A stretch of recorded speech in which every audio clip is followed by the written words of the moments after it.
Let's explain those Badlands. That's a hell of a name.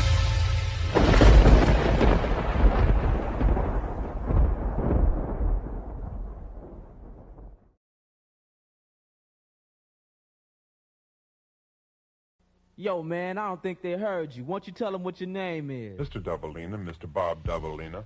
Mr. Doubleina, Mr. Bob Doubleina. Mr. Doubleina, Mr. Bob Doubleina. Mr. Doubleina, Mr. Bob Doubleina. Mr. Doubleina, Mr. Bob Doubleina. Mr. Doubleina, Mr. Bob Doubleina. Mr. Doubleina, Mr. Bob Doubleina. Mr. Doubleina, Mr. Bob Doubleina, Mr. Bob Doubleina, won't you quit? You really make me sick with your fraudulent behavior. You're gonna make me flip and then the army couldn't save you. Why don't you behave, you little rugrat? Take a little tip from the tabloid, because I know I'm not paranoid. When I say I saw you trying to mock me, now you and your crew are on a mission trying to hawk me. All right, good afternoon, everybody. Welcome to Geopolitics with Ghost. I am your host, Gordon McCormick, the ghost of bass Patrick Henry. This is Badlands Media. Today is February 10th, 2026. I hope everyone is doing well and has had a good day. Thanks for joining us. Okay, so let's jump into some news. Let's kind of jump right into it. Few interesting storylines that jumped right out at me, or headlines, I should say, rather, because I don't know if there's a storyline yet attached to it. The first being, well, first of all, how's the chat doing? Let me get the chat up on screen. And I guess actually before I really get into it, I should give a shout out to Rise Attire, the border wall shirt. This is a drawing I did like 10 years ago, just as a joke. I shared it on social media, whatever, months ago. And then the great people over at Rise asked me to send them the drawing, and then they converted it into a shirt, and they're selling it now on their website, which you can access their store, badlandsmedia.tv/Rise. So shout out to them. And Adrian from Rise will be on the Book of Trump on Monday to talk about part 2 of his documentary series about the fashion industry, Satanism, and the occult. So look forward to that. All right. So yeah, let's jump into it. This first story is kind of out of left field, but interesting development. This is, and I realize now that apparently for like the second half of the show last night on the Book of Trump, my screen was not sharing. And then when I was closing the show down, I had like an error message that came up that said, "We broke your connection to your share screen," which it seems to be doing all the time now. Sometimes it breaks the full connection. Sometimes it breaks the audio. So I apologize to anyone who was thrown off by that. But fortunately, I went back and kind of listened to some of it. Most of it was just me reading articles. We weren't really like looking at much. But anyway, I digress. All right. So this is from the Washington Times. This is from yesterday. It says, "Man accused of operating illegal biolab in Las Vegas tied to Chinese Communist Party." From Matt Delaney. And actually, it says this is from Thursday, February 5th. I only just saw it yesterday, but this is from last Thursday. This has gotten, by the way, no airplay. Like, I haven't seen any other outlet like talking about this. And from the caption, it says, "This image made from video provided by the Las Vegas Metropolitan Police Department shows law enforcement conducting a search at a house in Las Vegas Saturday, January 31st, 2026 in Las Vegas." So this is 10 days ago this happened. You haven't really heard about it. I think we're probably going to learn why. I'll point out that fact when we get to it.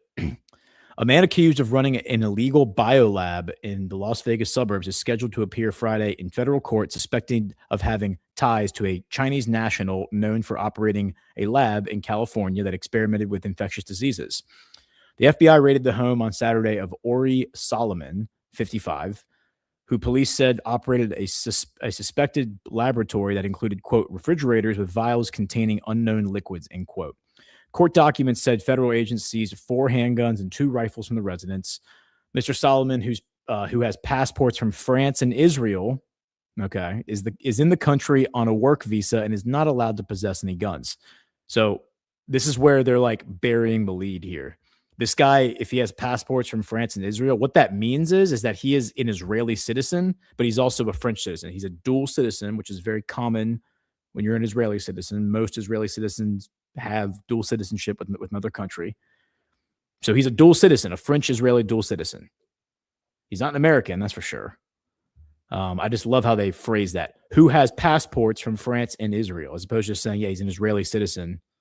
He's a dual citizen of France and Israel. That's a much cleaner way of saying it.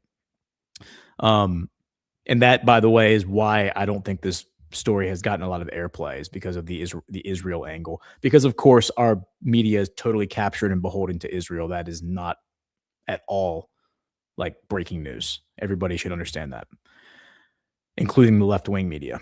Mr. Solomon faces, back to the article, Mr. Solomon faces additional charges of disposing of hazardous waste in state court. A tipster last month informed police about medical waste at the Las Vegas residence, KLAS-TV first reported. Court documents said authorities investigated the home after a person reported the garage remained locked all the time and smelled, quote, like a hospital, not a clean hospital, but more of a foul, stale, stagnant air smell, end quote. Two people who entered the home's garage became, quote unquote, deathly ill and were bedridden for days, the filing said. The tipster said several people had gotten sick after visiting the residence, which doubled as an Airbnb rental home. That is asinine. That is crazy. This place was an illegal biolab, but also an Airbnb. The home in the Vegas suburbs may be linked to the Chinese Communist Party, authorities say.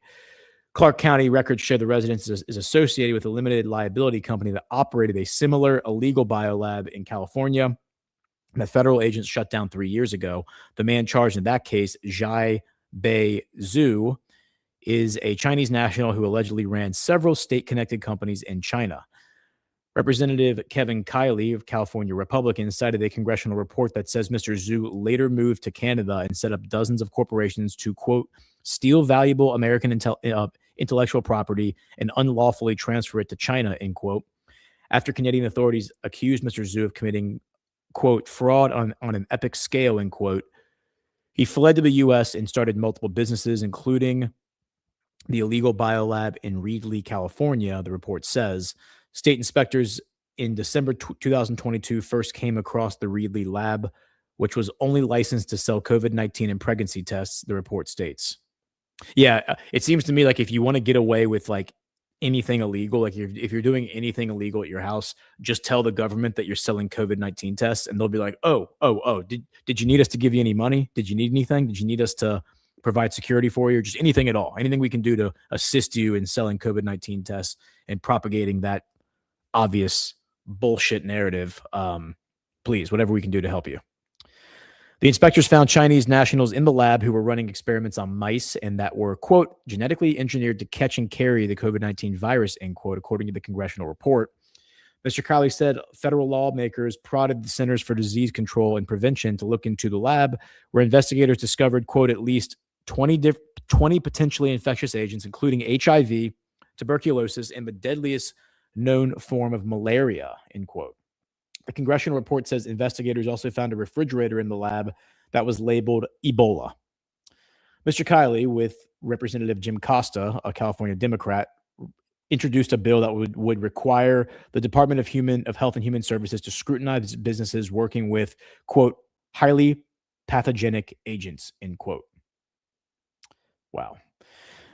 Quote, this can't keep happening, end quote, Mr. Kiley said in a statement. The federal government must do more to stop illegal labs from operating in our communities. This bipartisan bill closes loopholes that allow dangerous facilities like these to operate under the radar, end quote. Mr. Zhu remains behind bars on charges of manufacturing and distributed misbranded medical devices and for making false statements to the Food and Drug Administration. He is scheduled to go to trial in April. This is like just an asinine story. You have an illegal biolab in Las Vegas, potentially connected, or it seems like it is connected to another illegal biolab in California. And the one in California, they were infecting mice with COVID-19 and trying to develop ways to make them make the virus more easily infectious, more infectious. What the hell? Like, yeah, I think the theory about illegal biolabs in Ukraine is pretty plausible after reading this. I mean, apparently we have illegal biolabs in the US. It's retarded. It's absolutely retarded. All right, so now we have an update to this story. So let's go to here. Who is Ori Solomon, property manager released ahead of trial in Las Vegas illegal biolab case? So this is from published February 6th and then updated on February 7th. So here's a picture of him. It says Ori Solomon, the property manager who faces charges in connection with an illegal biolab at a Las Vegas short-term rental, will be released from custody while he awaits trial. Solomon appeared. Oh, wait a minute. We got a video. Let's watch the video. Channel 13 senior reporter. This was in federal court. There were no cameras allowed inside. So we're showing you some photos released of Solomon as we walk through exactly what has happened. A federal judge releasing him this afternoon, saying he's not considered a flight risk or a danger to the community under current conditions. Prosecutors say Solomon is in the United States on a non-immigrant visa, meaning he's not legally allowed to possess firearms, but investigators say multiple guns were found during searches tied to this case.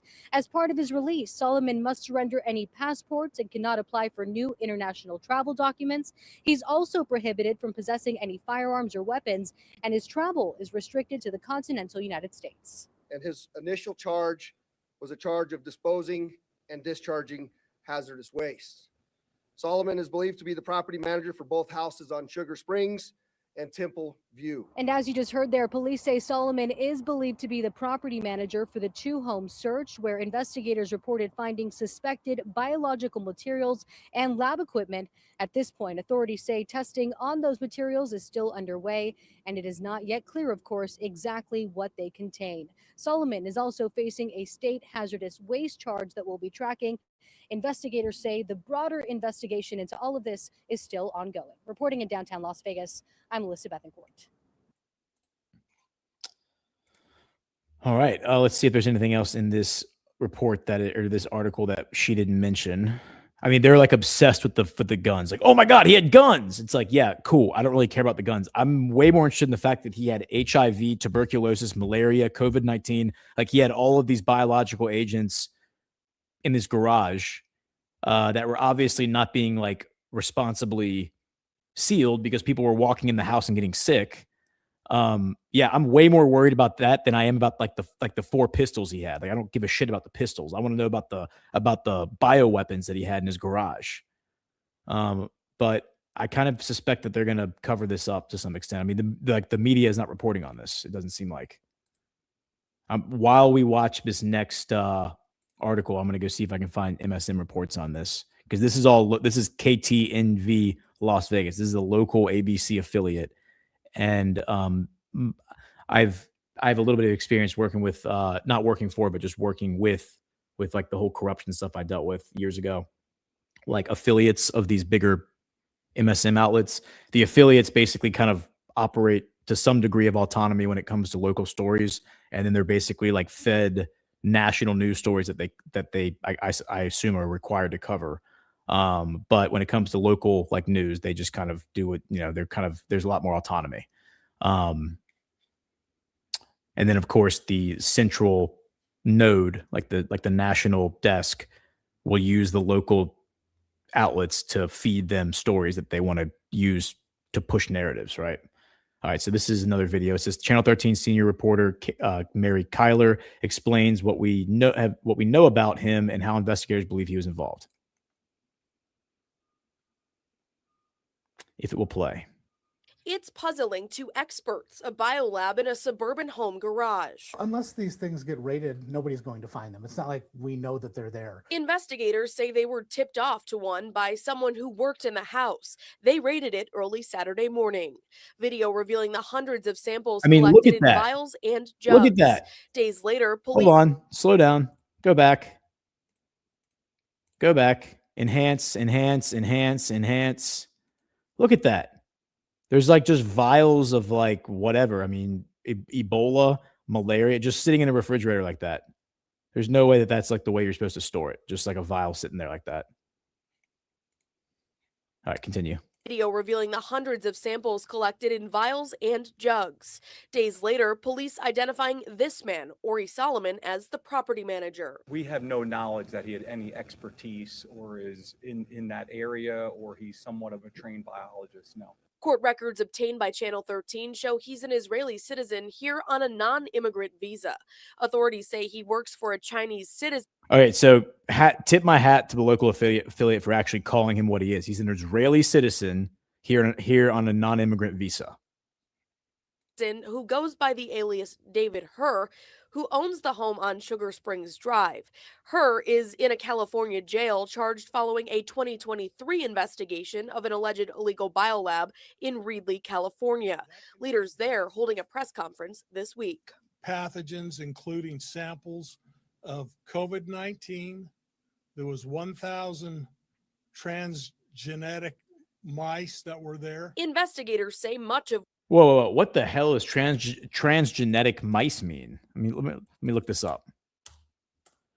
The term transgenic means of, relating to, or being an organism whose genome has been altered by the transfer of a gene or genes from another species or breed. What? So these mice had been had their DNA manipulated? Wow.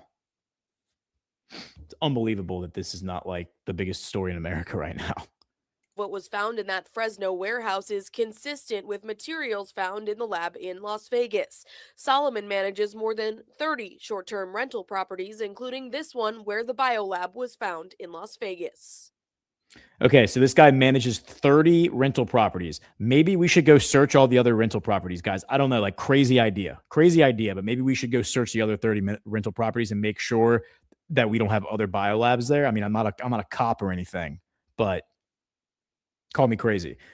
Just for those curious, this is why I get so frustrated with the whole dog and pony show surrounding Congress and that nonsense. Because I think as a country, we spend way too much time obsessing over what television characters, politicians say and do. I really don't care what these people say. I don't care what they think. I don't care what they do. Well, I do care what they do. I don't care about their little theater that they get up on the television and do every day. I don't let myself get distracted by it. I don't invest myself into it emotionally. I pretty much assume all of them are in on it. I assume pretty much all of them are, I won't say criminals, but I will say accomplices to a criminal conspiracy. They at least have knowledge of it. It doesn't mean they're active participants, but I think they all at least have knowledge of it. And so when they sit there and they perpetuate the lie of the fake left versus right paradigm and fake elections and all that stuff, I just think it's a massive waste of time. And the purpose is to suck your attention into those stupid narratives where we will spend weeks, if not months, talking about a specific bill or a specific piece of legislation that doesn't even end up getting passed. And then it's wow, congratulations. You just spent 3,000 man hours of your time over the past 6 months talking about this bill, and it got defeated in the Senate, and you're not getting it now. It's wow, well, you're not getting that time back, Meanwhile, we could have all of those man hours dedicated to this, to stories like this, and learning who the hell is Ori Solomon, who the hell is he working for? Why is there an Israeli citizen with a fake illegal biolab in both Las Vegas, but then the other people he works with has one in California.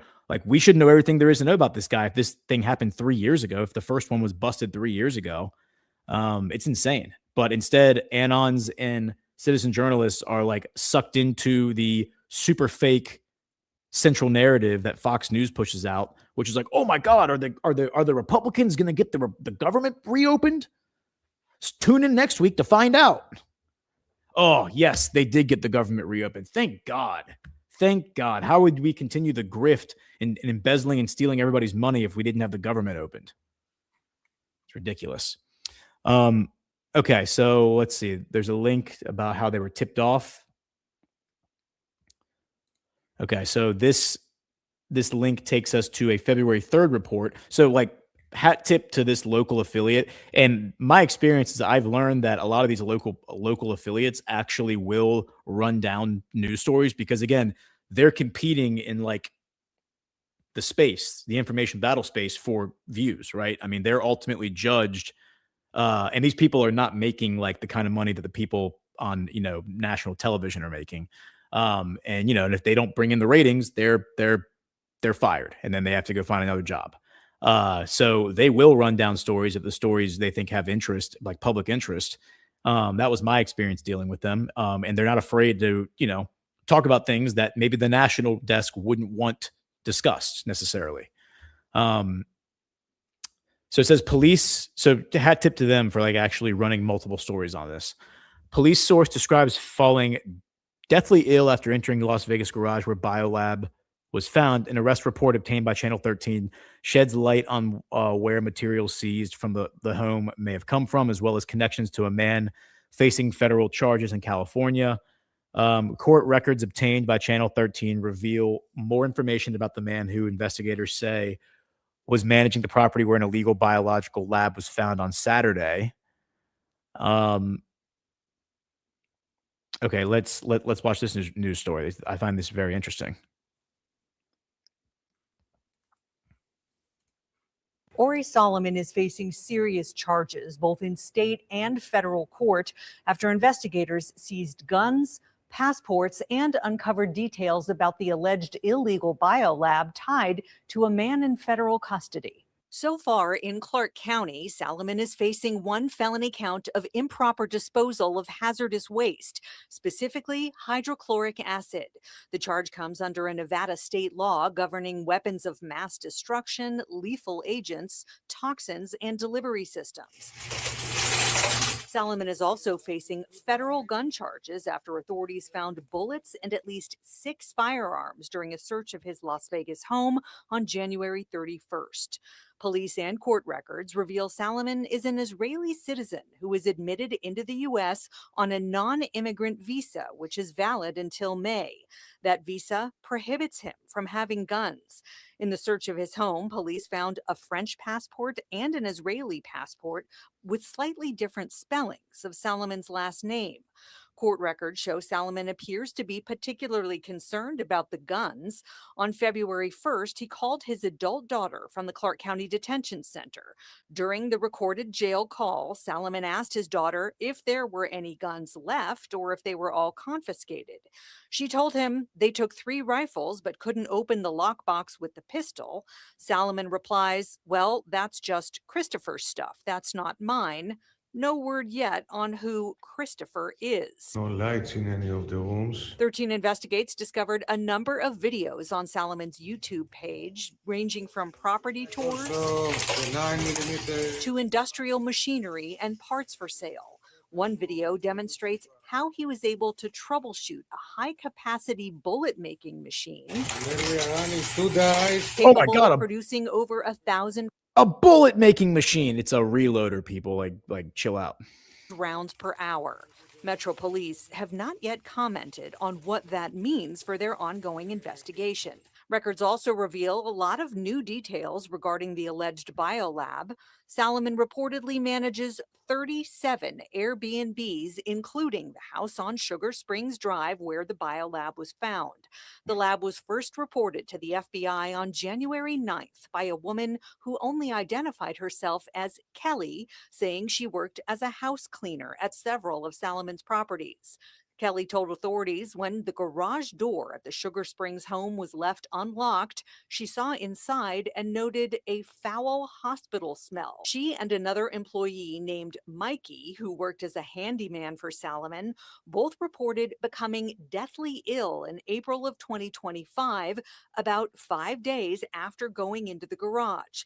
Their symptoms including breathing issues, fatigue, saying they couldn't get out of bed, and were experiencing muscle aches. Both believed they were sick because of the biolab in the garage.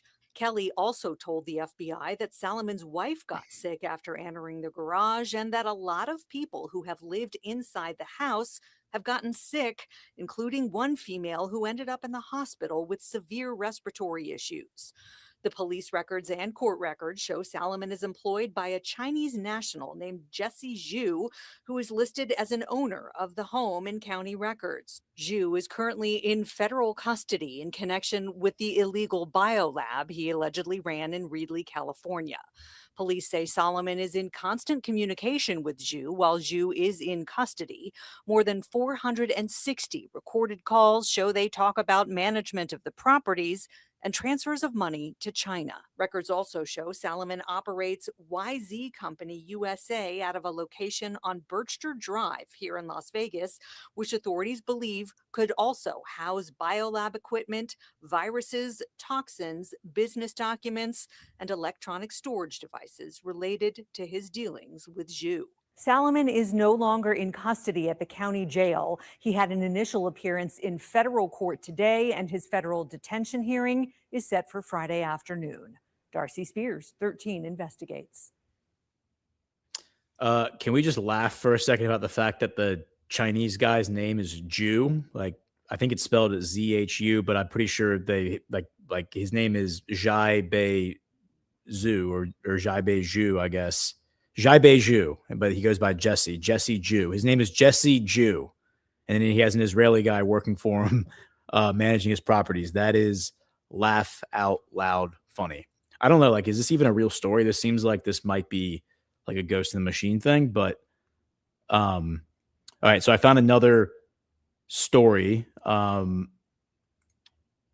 And then we can move away from this. But so I did find one MSN article. This is from 5 days ago, CBS News. Biolab found in Las Vegas is similar to scene discovered in California, raising questions from officials. Yeah, I mean, again, like, shouldn't the concern be, I understand they want to hyperventilate over the weapons and like the reloader machine. It's like, okay, but you know, like if you like to shoot guns recreationally and you do it regularly, like having a reloader machine is not crazy. Like that's just a good way to save money. Again, way more concerned about the biolab guys and the fact that this guy is a foreign national. He's not even an American. If he was an American working for the Israelis or an American working for the Chinese, that's one thing. I mean, it's still not good, but it's one thing. This guy isn't even an American. He's a Israeli. Like that seems pretty notable to me, right? Okay, so yeah, CBS doesn't really get into much more than what we've already looked at.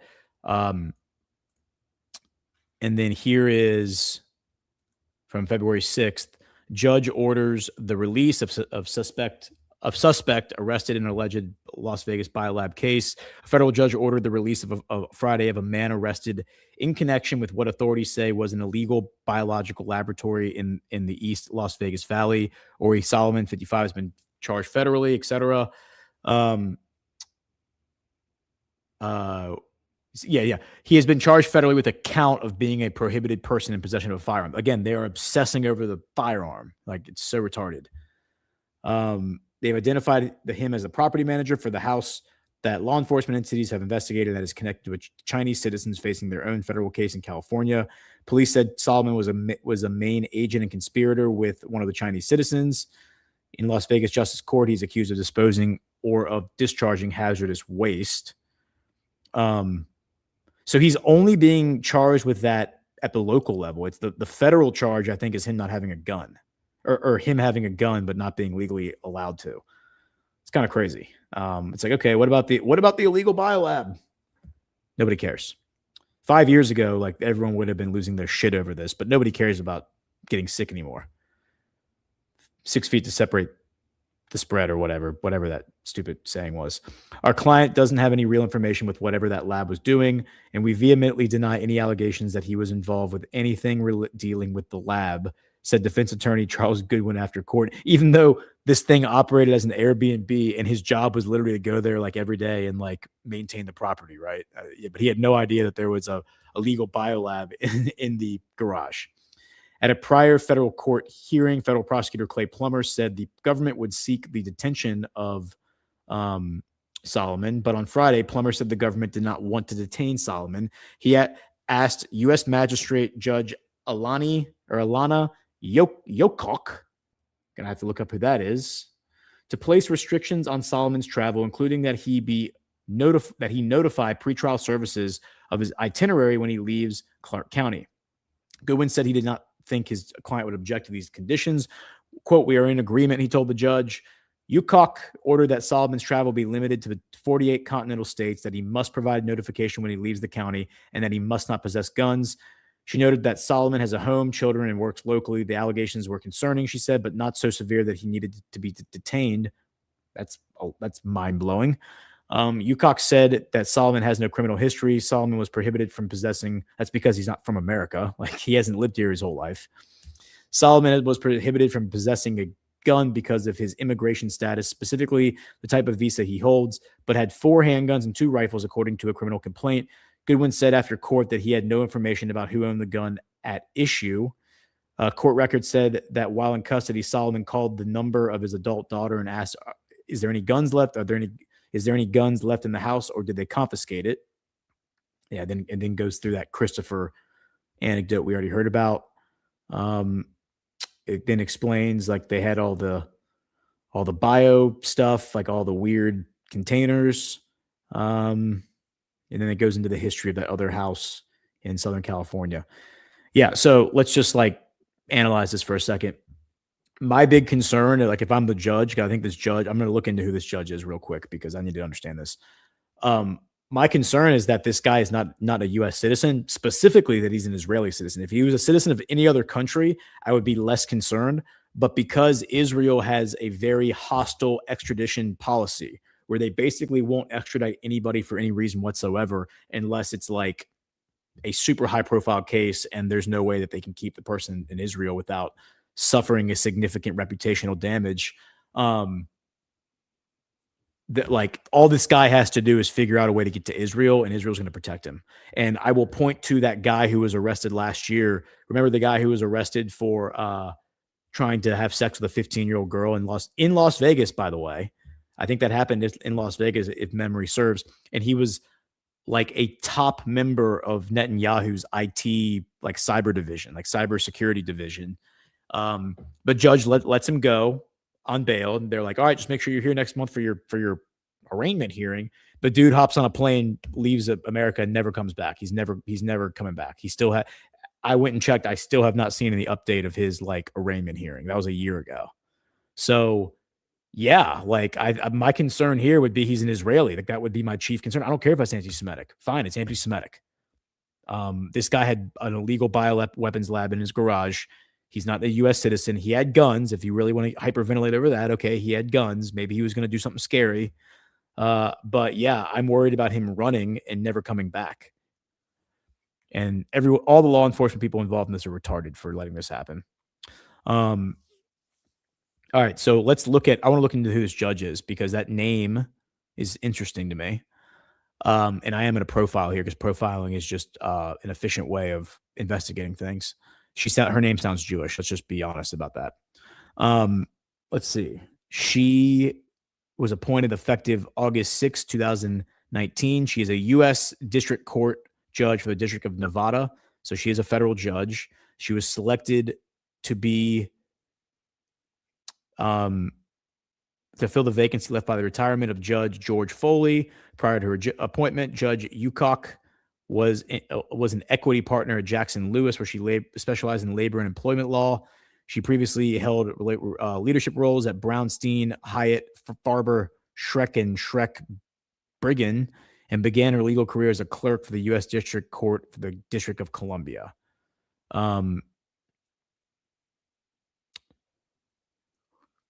Yeah, then it mentions this case.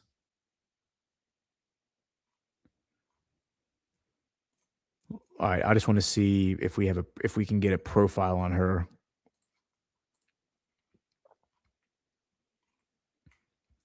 I mean, I don't think she has a Wikipedia. Oh, wait, here we go. Oh, man, I don't know, guys. That picture right there. She looks like a Jewish intellectual. I'm just going to say it.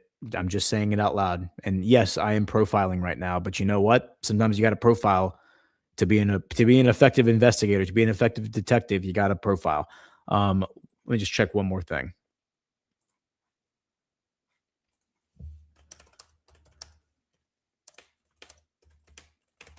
And the reason that this is concerning is because the diaspora, which is like the network of Jewish people who live inside and outside of Israel, absolutely,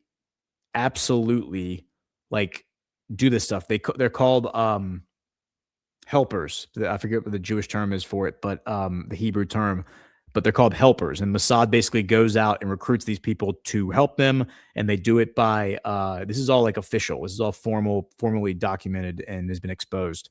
And they basically leverage their Jewish heritage, and they say, hey, look, like unless you want everyone to think you're a bad person, you need to help the Jewish state. Like they use like Jewish guilt basically to make sure that they are helping Mossad advance their interests. So let's just say hypothetically that Mossad wanted to launch a network of illegal biolabs in America. They would go to Israeli property owners, Jewish property owners, or they would send agents, operatives, assets out there. That would be Ori Solomon. And then they would also make sure they're controlling, judges. And they would go to this woman and they say, hey, just make sure you're not doing this, doing that, whatever. All right. So I went and asked ChatGPT, is this name a Jewish name? And it says it's not recognizably Jewish by name alone, does not have a reliable indication of Jewish ancestry. Yeah. So I don't know. We're just going to have to kind of wait and see. But, and then her bio does not really indicate anything related to that. Just that she went to, she seems like she's from America. All of her education background are in American universities, but that does not mean anything in terms of where was she born? But it's infiltration, not invasion. That is what Q said, right? And that means infiltrating society and planting your people at every level in every sector. And I think when Q said that, he was referring to Israel. I think he was referring to the diaspora. People like to say, oh, he's talking about the Bolsheviks. What were the Bolsheviks? The Bolsheviks were Jewish. Sorry, but they were. Okay. All right, enough on that story. Let's pivot away from that, and we will go to, well, it's not going to get any better from here, guys, because we're going to now go to this hearing that happened yesterday on the White House's Religious Liberty Commission.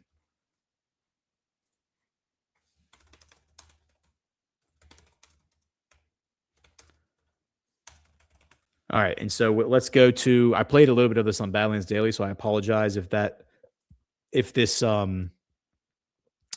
is a replay for some of you, but we're going to listen to a little bit more than we probably listened to this morning, and we will see where it takes us. This account, by the way, Chris Minahan at InfoLib News, he's a great follow. He has a lot of really solid content. It does tend to be anti-Israel. That's a lot of what he focuses on is like Zionism and the problems with Zionism. But he posts a lot of he like sauces like everything that he posts. It's like he's posting videos, he's posting direct evidence of the stuff that he talks about. So anyway, let's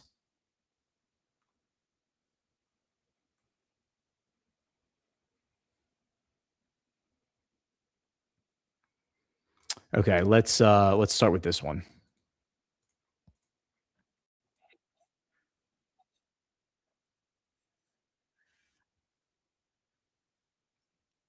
Okay, so apparently I just got the error message from StreamYard, so here we go again. It's broke connection with my audio. Sorry. So I got to go back and do it all over again. One second. I don't know what's going on with StreamYard. That very serious. Thank you. Mr. Frankel, this is for you. You described very painful experiences at UCLA, and I take that very serious. At the same time, many of the students who I've spoken to personally who created those encampments say that they were protesting the killing of tens of thousands of Palestinian civilians in Gaza and their university's financial ties to that war. So I need to ask you, in a country built on religious liberty in the First Amendment, do you believe someone can stand firmly against anti-Semitism, including what you experienced, and at the same time condemn the mass killing of Palestinians in Gaza, or reject political Zionism, or not support the political state of Israel? Or do you believe that speaking out about what many Americans view as genocide in Gaza should be treated as anti-Semitic? Because in my view, the United States cannot and must not make loyalty to a particular theology about Israel a litmus test for protected speech or moral legitimacy. Charlie Kirk said that Jew hate is brain rot. Some people don't have brains. I'm not going to assist them in setting a double standard for the Israeli government and the Jewish people as they fight to defend themselves. These were students calling for intifada within days after October 7th, before Israel had even entered Gaza. So it's not about them and their using Palestinian civilian death, which is horrendous and horrible. They're using it as a prop, and it doesn't matter. My religious beliefs are violated. You don't get to block me because I'm Zionist and a Jew. You want to protest Israel? Great, 100% go ahead and do it. But the university let them wear masks, even though there's a mask ban. They violate. By the way, he says you're not allowed to block me because I'm Zionist and a Jew, but apparently he's allowed to block us if we are anti-Zionist, right? If we're anti-Zionist, then we are allowed to be blocked. That's kind of the crux of this point he's making here, but I digress. All time, place, and manner restrictions, amplified sounds. It went on for years. They kept doing this time after time again. And that's what the judge saw and said, that's not okay. They can protest, they can't block Jews, and you can't assist them in doing it. I'm really grateful that we're having this discussion because I think this is a topic that is really affecting so many Americans. Rabbi Shapiro, he's based in New York. I invited him here today, but he's not here today.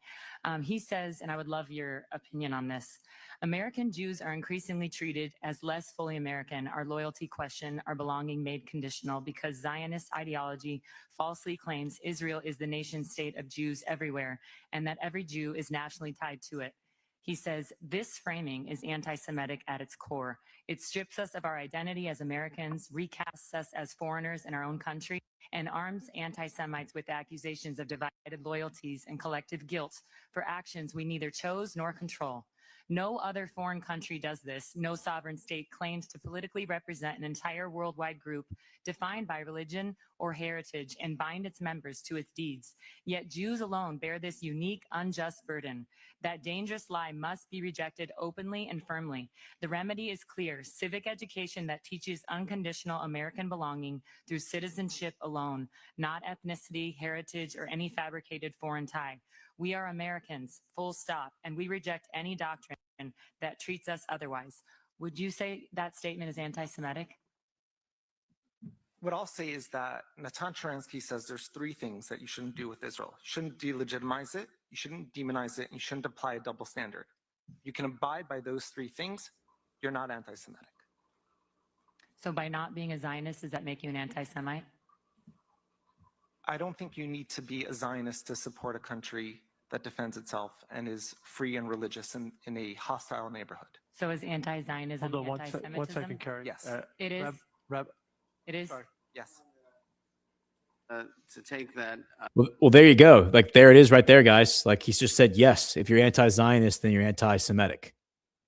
And again, this commission that Trump put together, which I'm very grateful he put this together, by the way, because I think it's really, I agree with the point that she was making. I've never heard of this woman before, but she's a badass. I don't care what her politics are. I don't care if she's like a raging leftist. I don't care. Like, those things don't matter to me. It doesn't matter if somebody is, I think everybody can be useful at certain points, regardless of what their like list of doctrine belief is, right? God finds ways to use people in useful ways. And what she's doing right here is very important because she is starting a conversation that I think a lot of people, a lot of you, myself included, think needs to happen at the highest levels, because this is insane what we're talking about here. What that guy is saying, that guy sounds like an insane person. He sounds like a tyrant. The definition of tyranny, I mean, like the fundamental foundation of American ethos, of like the American spirit, of like the American life, is the idea that you're not going to restrict somebody's ability to engage in ideas, to engage in religion, to express themselves. Like, the government is not going to crack that down. There might be social consequences to adopting certain viewpoints or saying certain things. You might lose your job if you say something, racist, or if you say something like that's very outside of the Overton window. Yeah, like there might be social consequences. You might lose your friends, right? But you shouldn't suffer the government's will, because that is tyranny, right? That is tyranny. And so this guy right here on the screen and all of his friends that agree with him are tyrants, in my opinion. They are trying to take the government and turn it into a bludgeoning tool for people who disagree with them. And it's not even about people who criticize the American government. It's people who criticize a foreign government. That's the most insidious part about all this. So let's just continue. I want to see how this plays out. Point for a second. Let me back up. I didn't want to step over that answer. I didn't know you were still, both of you still talking. So Just to be clear, is anti-Zionism anti-Semitism? Yes. It is under IHRA? Rabbi, you're up next. You're not That sure? definition, So but what is the I definition? would love to speak to that. Undoubtedly, anti-Zionism is anti-Semitism, and undoubtedly. There you go. You have consensus now. Consensus that anti-Zionism is anti-Semitism, whatever that means. What is anti-Zionism? Well, it's opposing the Israeli government. They've already made that very, very clear. That's what it is. That's in the ethos, in the zeitgeist. It's very clear that that's what it is. It's opposing the Israeli government. And one does not have to support the specific policies of the government of Israel, but to not support the right of Israel to exist, which is what anti-Zionists do, while not taking that same stand to the 28 Muslim countries and 13 Christian countries in this world, is a double standard, is hypocrisy, and is absolutely anti-Semitism. To be clear, I'm going to let her answer as well. I don't think I think a lot of the quote unquote anti-Zionists, and I'll put myself in this camp, are not saying that Israel should be erased or Israel shouldn't exist. I do personally think, after studying this thing for years, that there is a very degenerate culture in Israel. I think Israel is a very disgusting culture. I don't find it appealing at all. I find that it runs in complete contradiction with the teachings of Jesus Christ. I don't know if that's a coincidence or if that is, a feature or a bug, so to speak, as Bernie Bright likes to say. But I do find that the behavior at a cultural level is pretty disgusting. It doesn't mean there aren't redeemable people in Israel, but the culture at large is pretty disgusting. And I would say the same thing, by the way, about the mainstream culture in America is pretty disgusting. But that mainstream culture, I think a lot of that is astroturfed on. I don't think it's actually organic. I think it is the media projecting that onto our kids and onto our people. I think it's also important that we not make Islamophobic remarks while we're here today. I would appreciate that. I just want to Since say, this is a religious liberty hearing. God forbid was anything like that said. But if the Jewish people are the only people that you deny the right to have its own state, that is absolutely a double standard, hypocrisy, and anti-Semitism. Well, as you know, I'm a Catholic, and Catholics do not embrace Zionism, just so you know. So are all Catholics anti-Semites, according to you? As I said, anti-Zionism, by denying the right of the Jews to have their own state while not saying the same for any other peoples, that is a double standard, hypocrisy, and anti-Semitism. So just to be clear, are Catholics anti-Semites? Carrie, excuse me. I'm going to interrupt the discussion. Our committee is focused on religious liberty taken from all people, whether they be Muslims, Jews, Christians, Sikhs. We've had all those witnesses here. This is not a commission on defining religions or calling out any theology, or this is not the commission for that. Right, but we're talking about a foreign nation, so I want to be clear. And this guy, Dan Patrick, 1,000% is bought and paid for by Israel, I would assume. And he's stepping in here to, brother, read the room. This is the crux of why this thing was put together. It has nobody's calling out the Sikhs right now because the Sikhs are not ostensibly in control of our government. Same with the Muslims. I mean, there are some people calling out the Muslims, saying that the Qataris have too much influence and their money has too much influence. Okay, let's have that evaluation. Let's have that discussion. Nobody, by the way, is slapping you down for saying that. You're not losing any social credit points. like no commissions are being impaneled and law enforcement being alerted because you say Qatar has too much influence in the U.S. government. That's not happening. However, if you say Israel has too much influence in the U.S. government, suddenly you're shadow banned. Suddenly law enforcement might be alerted. You might find yourself on some lists. This panel is certainly going to start getting all hot and bothered and anxious and shifting in their seats. Dan Patrick should not be shutting down this exchange. This exchange absolutely needs to happen. On what the definition of anti-Semitism is. If I don't support the political state of Israel, am I an anti-Semite? Yes or no? They already answered, asked and answered. According to you on the record, yes? If I don't support the political state of Israel? I don't personally label people. But what I'm saying is, if somebody states if somebody says they're an anti-Zionist, they are saying about themselves that they have a double standard and hypocrisy, and they're taking anti-Semitic positions. Okay. Carrie, you feel like you have your questions in? By the way, it's like Tucker Carlson has pointed this out too. I've heard him say this. It's not against the law to be anti-Semitic. Like if you want to be anti-Semitic, like in your head, you're allowed to be anti-Semitic. You're allowed to be racist, frankly. Like you're allowed to do any of those things as long as you aren't engaging in behavior that is impeding the rights of others, as long as you aren't lashing out and infringing on other people's right to exist or their livelihood or whatever. Like you're allowed to think whatever you want. That's the whole point of the First Amendment. The First Amendment is to protect the ugly nature of human expression, not the mainstream narrative. So, the fundamental argument of what these people are pushing is incongruent with the Constitution and the Bill of Rights. But if we get really to the heart of the issue here, what they're saying is that if you don't support a foreign government, you now are in violation of free speech. Like you've now committed hate speech. You've now violated human rights. You don't, as an American, you don't have to support any government, including the American government. That is your right. Okay. There's a big difference between not supporting something and actively engaging in behavior to sabotage, subvert, or destroy that thing. Right. You may not like some of these politicians. You may hate them. That doesn't mean you're going to go out and engage in violence against them or incite violence against them or wish violence against them or any of that.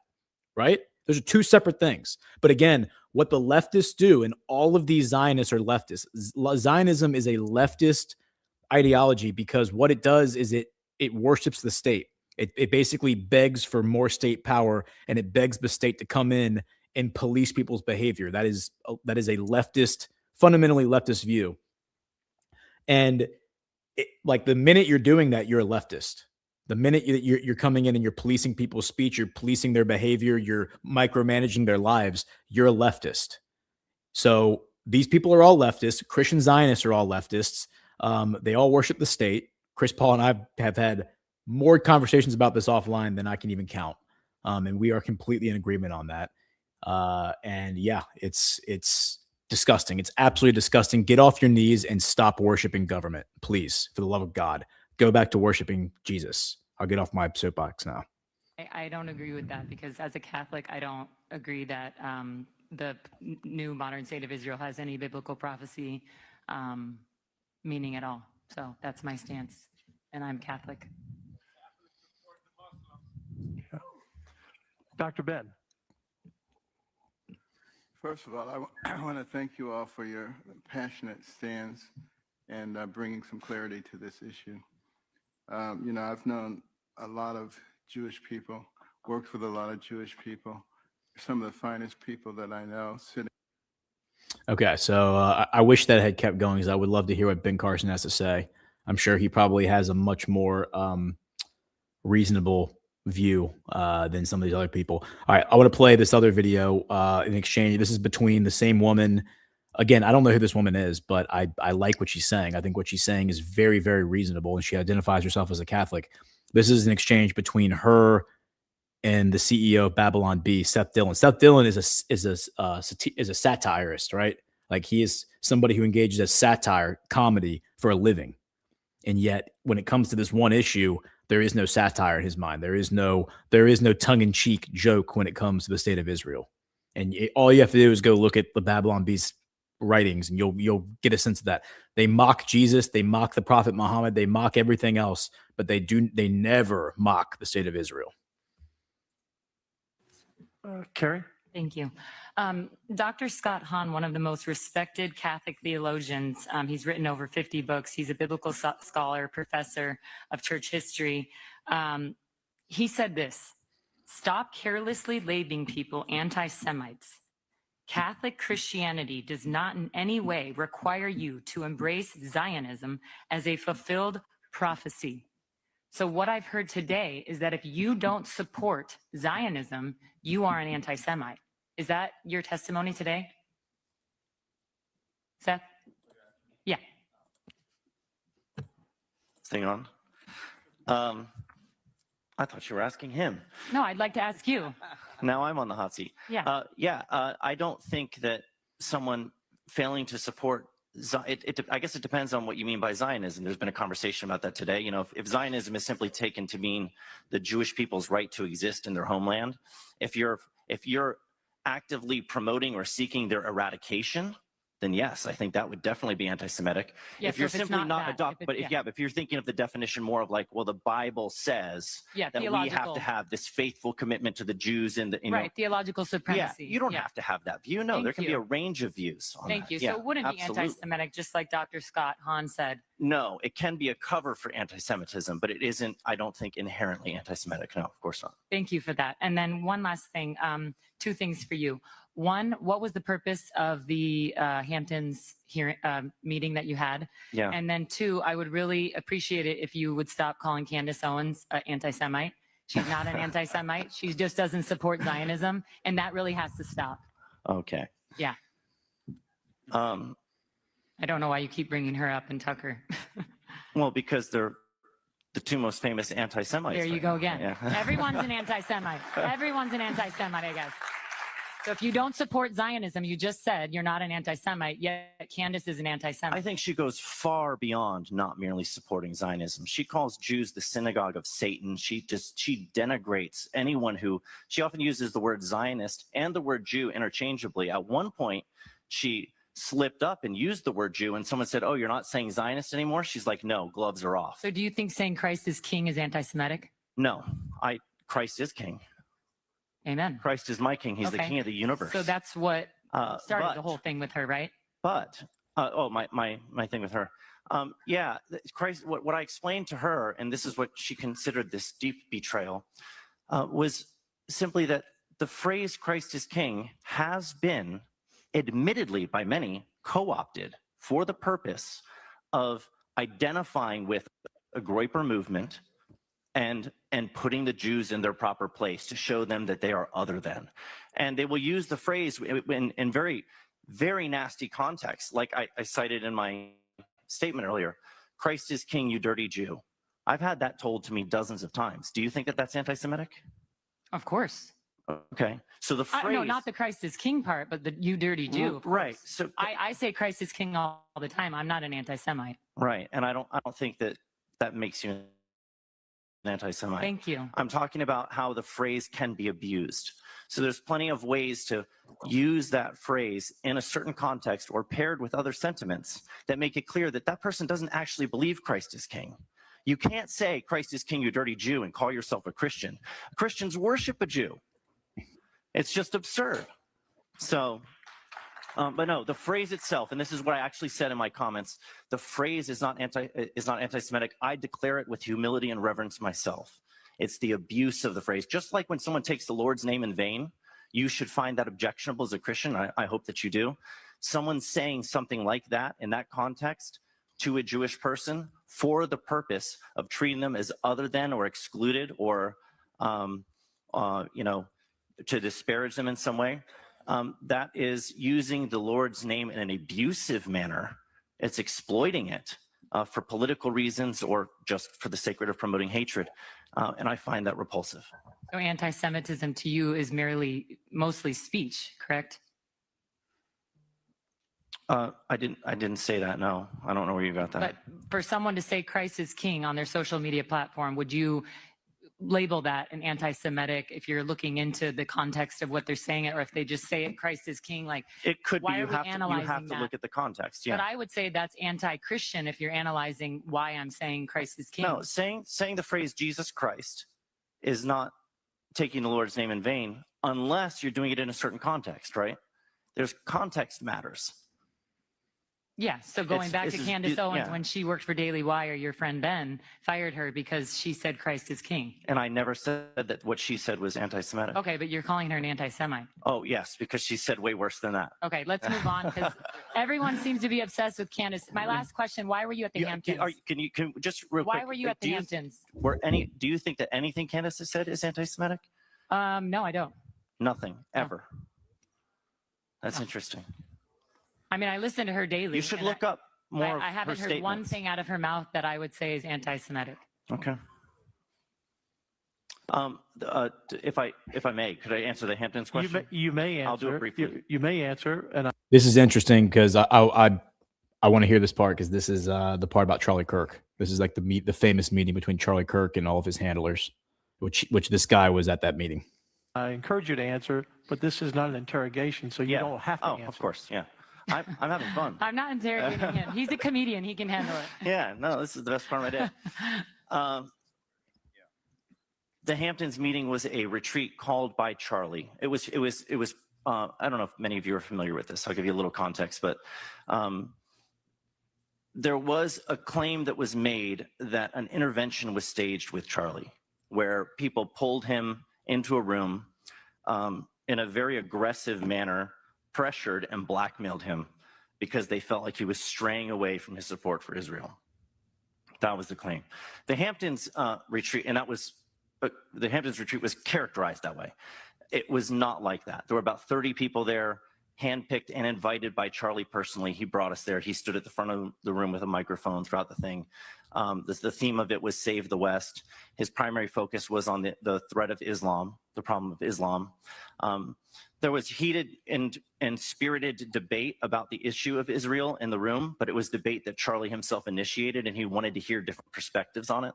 And so we voiced a lot of our perspectives. One of the things that I disagreed with him on was he said that,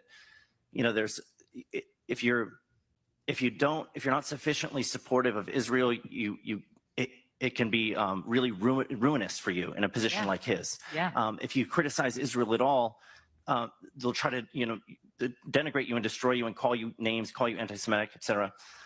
And it can ruin you. And I said, yeah, certainly that's true, but it can also be very costly to stand up to those people. And I gave the example of my own experience where I criticized I criticized the critics of Israel, and they tried to destroy me.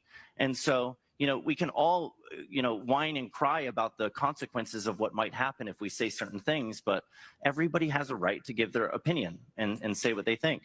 So there was back and forth like that. But there were many people that came out and made statements afterwards that it was completely mischaracterized. And that was really evil what she did, to lie about a situation like that and try to portray it as though the Jews were trying to blackmail Charlie. That resulted in death threats. She never said She that. absolutely said that. No, she didn't. She put my face on a movie poster for I Know What You Did Last Summer, suggesting that I had a role in his murder. Like I played a role in his murder. That's why someone tried to kill me and my family and got arrested in Texas. Well, yeah, What do you mean? she has death threats too. This is all I mean, we all imaginary do. to you. We It's all do. very real to me. I experienced it. Yeah, You can't tell me experienced that it death didn't threats too. I experienced them too. Well, thank you for your So, question. we all do. Yeah.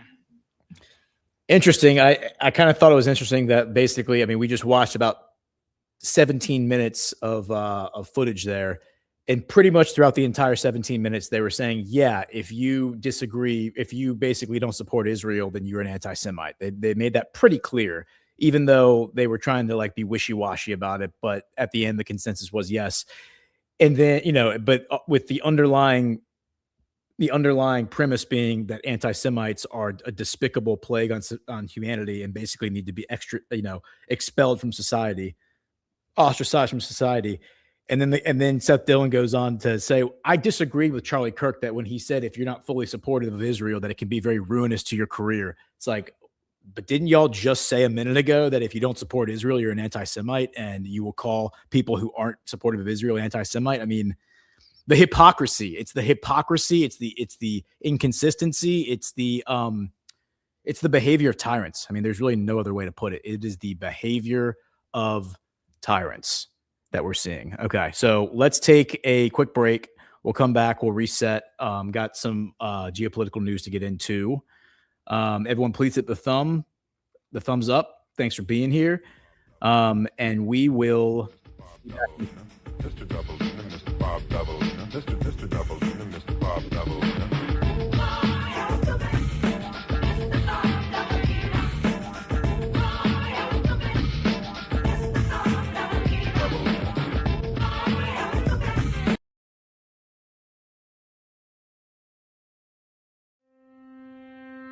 Science proves that a healthy immune system is the body's first defense against the smallest of ailments to the most catastrophic. Coriolus versicolor is the most sought-after, all-natural supplement for both humans and pets to help boost the immune system.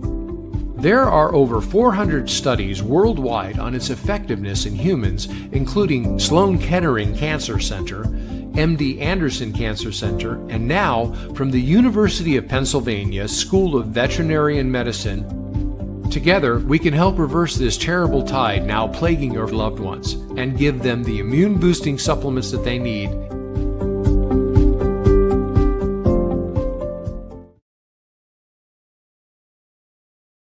The following ad is rated M for mature. Soft Disclosure wants you to get naked this Valentine's Day with limited edition his and her bundles that save you 20% off the individual retail prices. Proprietary oil infusions, grass-finished beef tallow, goat's milk from American goats, locally grown herbs and ingredients. Soft Disclosure is putting America First fruits on your skin. And for these sexy bundles, we've added an all-new boar's haired beard brush and a solid jade gua sha. And the reason I'm here is because Alpha doesn't know how to say these words. Gusha. His, hers. We need a moment to calm down. Don't hide your skin. Disclose it. Get naked this Valentine's Day with Soft Disclosure. Head over to softdisclosure.com and save 20% off individual retail prices with our his and hers customizable bundles, and use promo code NAKED to save 15% off the rest of the site. These statements have not been evaluated by the FDA. Promo code does not apply to bundle discounts.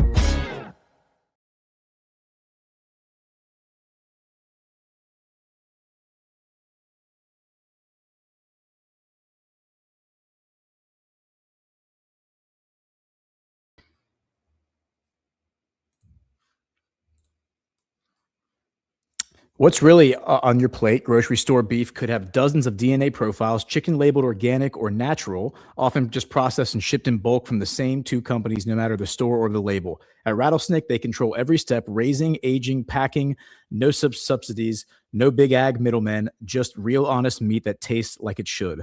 Order straight from the farmer. Order from Rattlesnake Meat Company today. Head to rattlesnakemeats.com/Badlands, promo code Badlands to get started.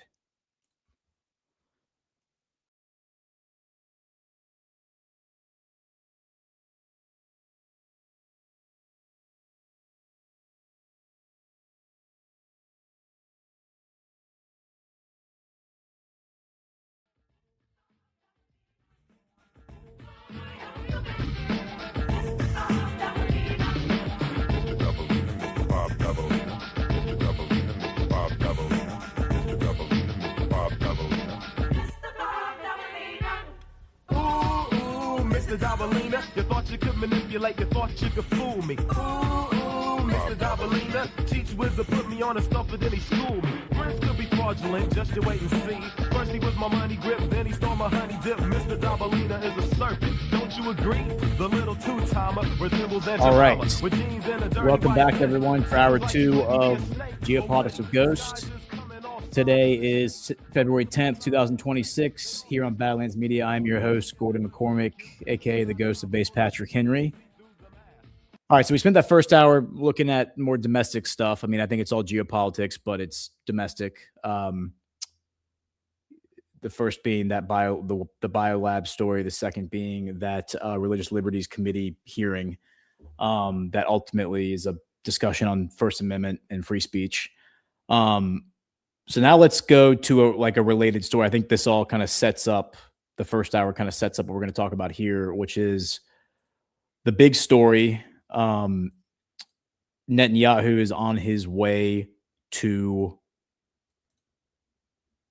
Netanyahu is on his way to the White House. Before we jump into those stories, there's a few clips that I think we should play that I think are good table setters, so to speak, for the Netanyahu trip, and they kind of links those clips that we were just watching to Netanyahu's visit potentially. Okay, so the first one I would play would be this one. So these are all, again, from Chris Minahan. I recommend you follow him at InfoLibNews. So this is from Brett Stevens. He's speaking at the 92NY conference. And I believe this is like a Zionist or Jewish conference in New York, if I'm not mistaken. Let's listen to this.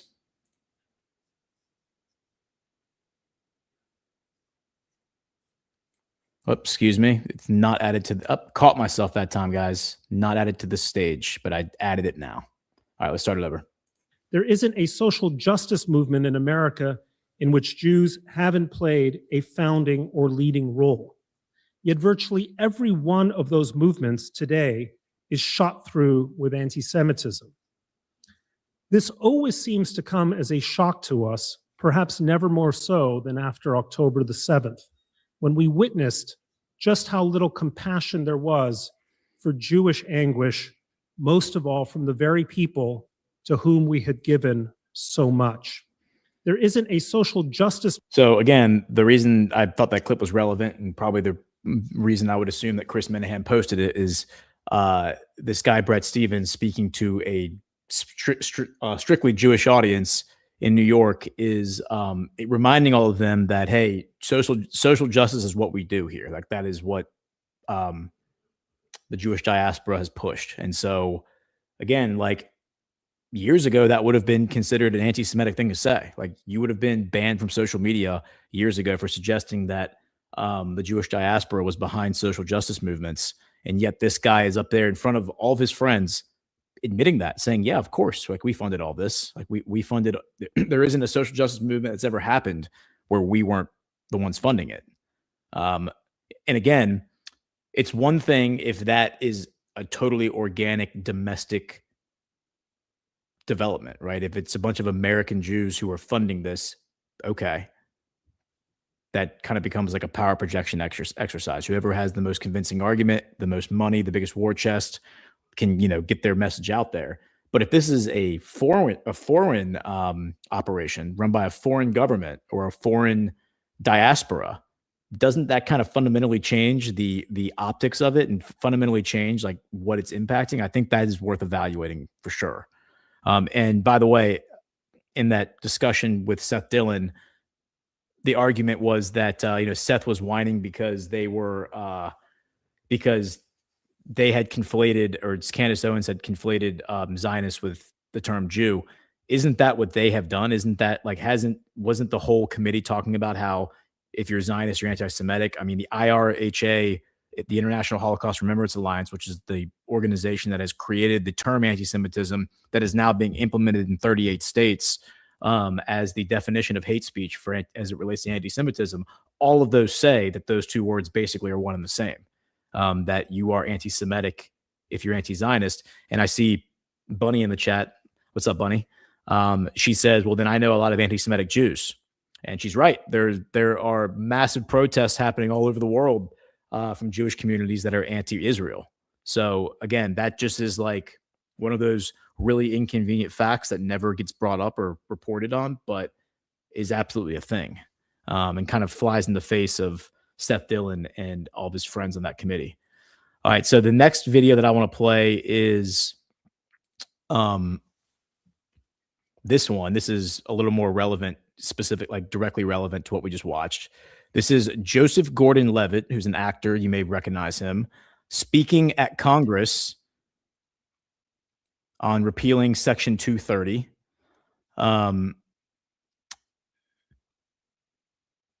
And it said he's speaking about the Sunset Section 230 Act, which was introduced by AIPAC-funded Senators Lindsey Graham and Dick Durbin, and is sponsored by AIPAC-funded Senators Chuck Grassley, Sheldon Whitehouse, Josh Hawley, Amy Klobuchar, Marsha Blackburn, and Richard Blumenthal. This move to eliminate internet freedom by repealing Section 230 follows the U.S. government banning TikTok to suppress criticism of Israel and is enforcing its sale to a cadre of investors led by pro-Israel IDF megadonor Larry Ellison. Repealing Section 230 has long been a goal of the Anti-Defamation League and the Israel lobby. So let's listen to what Joseph Gordon-Levitt has to say.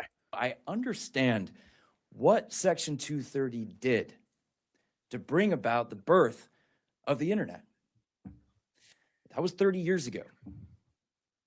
And I also understand how the internet has changed since then. Because back then, message boards and other websites with user-generated content, they really were more like telephone carriers. They were neutral platforms. But that's not how things work anymore.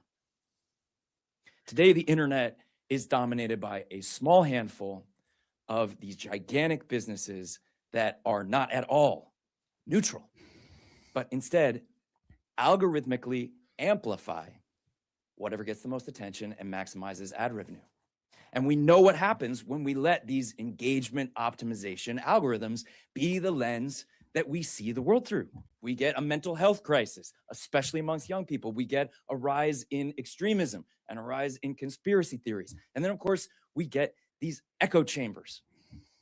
These algorithms, they amplify the demonization of the other side so badly that we can't even have a civil conversation. It seems like we can't agree on anything. And yet, one of the only things that the American public seems to agree broadly on right now, left, right, and center, Republicans, Democrats, independents, we all agree that we don't trust these big tech businesses and we don't like the influence they're having on our lives and the lives of our kids. Well, if we want to do something about that, the right first step is to sunset Section 230. It's not going to solve everything, but it is the right first step. Okay, so that's like, let's just look real quick at what Section 230 is, because I think he's conflating two different things there. He's conflating a very real concern about the power and influence that the social media platforms have over shaping American public opinion, or just public opinion in general, right? Let's just look at what this is. So I went and asked ChatGPT, explain Section 230. It says Section 230 refers to Section 230 of the U.S. Communications Decency Act of 1996. It's one of the most important and controversial laws governing the internet. Here's a clear, plain English breakdown. What Section 230 does in one sentence: it protects online platforms from being legally responsible for most content posted by their users while still allowing them to moderate that content. The two core protections: one is no liability for user content. Platforms generally cannot be sued for what their users post on their services. Example, if someone posts a defamatory comment on a social media site, the user can be sued, but the platform usually cannot. This applies to social media posts, comments, reviews, videos, and forums. Without this protection, most modern platforms couldn't operate at scale.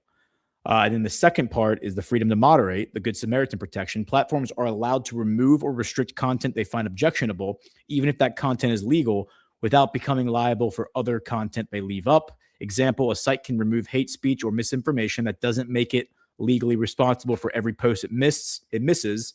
This lets platforms enforce community rules, filter spam, remove harmful content, experiment with moderation policies. So what Section 230 does not do, Section 230 does not mean platforms are above the law. It does not protect platforms from federal criminal law, from intellectual property claims like copyright, from sex trafficking violations, or from their own content if the platform itself creates or edits content in a substantive way. Why Section 230 exists: before Section 230, courts sometimes ruled that if a platform moderated all content, it became legally responsible for everything on it. Section 230 was designed to encourage moderation but not punish it, enable free expression online, and allow the internet to grow without constant lawsuits. Why it's controversial today. Critics argue it lets platforms avoid responsibility for harmful content. It gives too much power to tech companies. It enables misinformation, harassment, and extremism, while supporters argue that repealing it would kill small platforms, encourage over-censorship, entrench only the biggest companies that can afford legal risk. And then the famous line is, platformers are not publishers of user content, and they can moderate in good faith. And it says that sentence is the backbone of modern internet law. So just as an example, let me just give an example of this.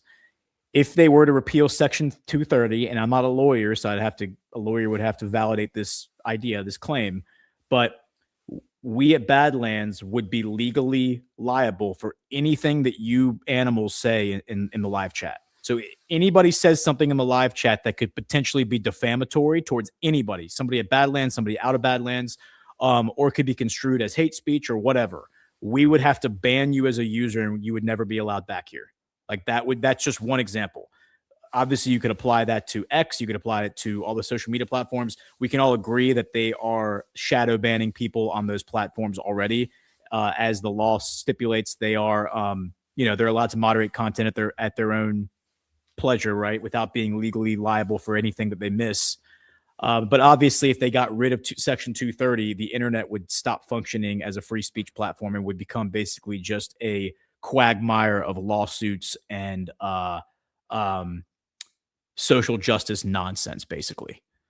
So yeah, obviously repealing Section 230 would be highly detrimental to the internet.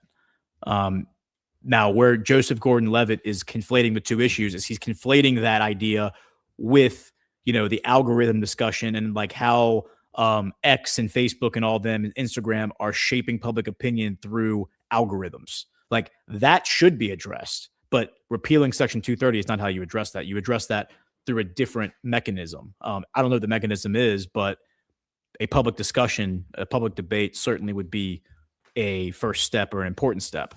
All right. So then the last video I want to play is even more directly connected to what we're about to go through. This is, oh, come on. I don't know why it always does that.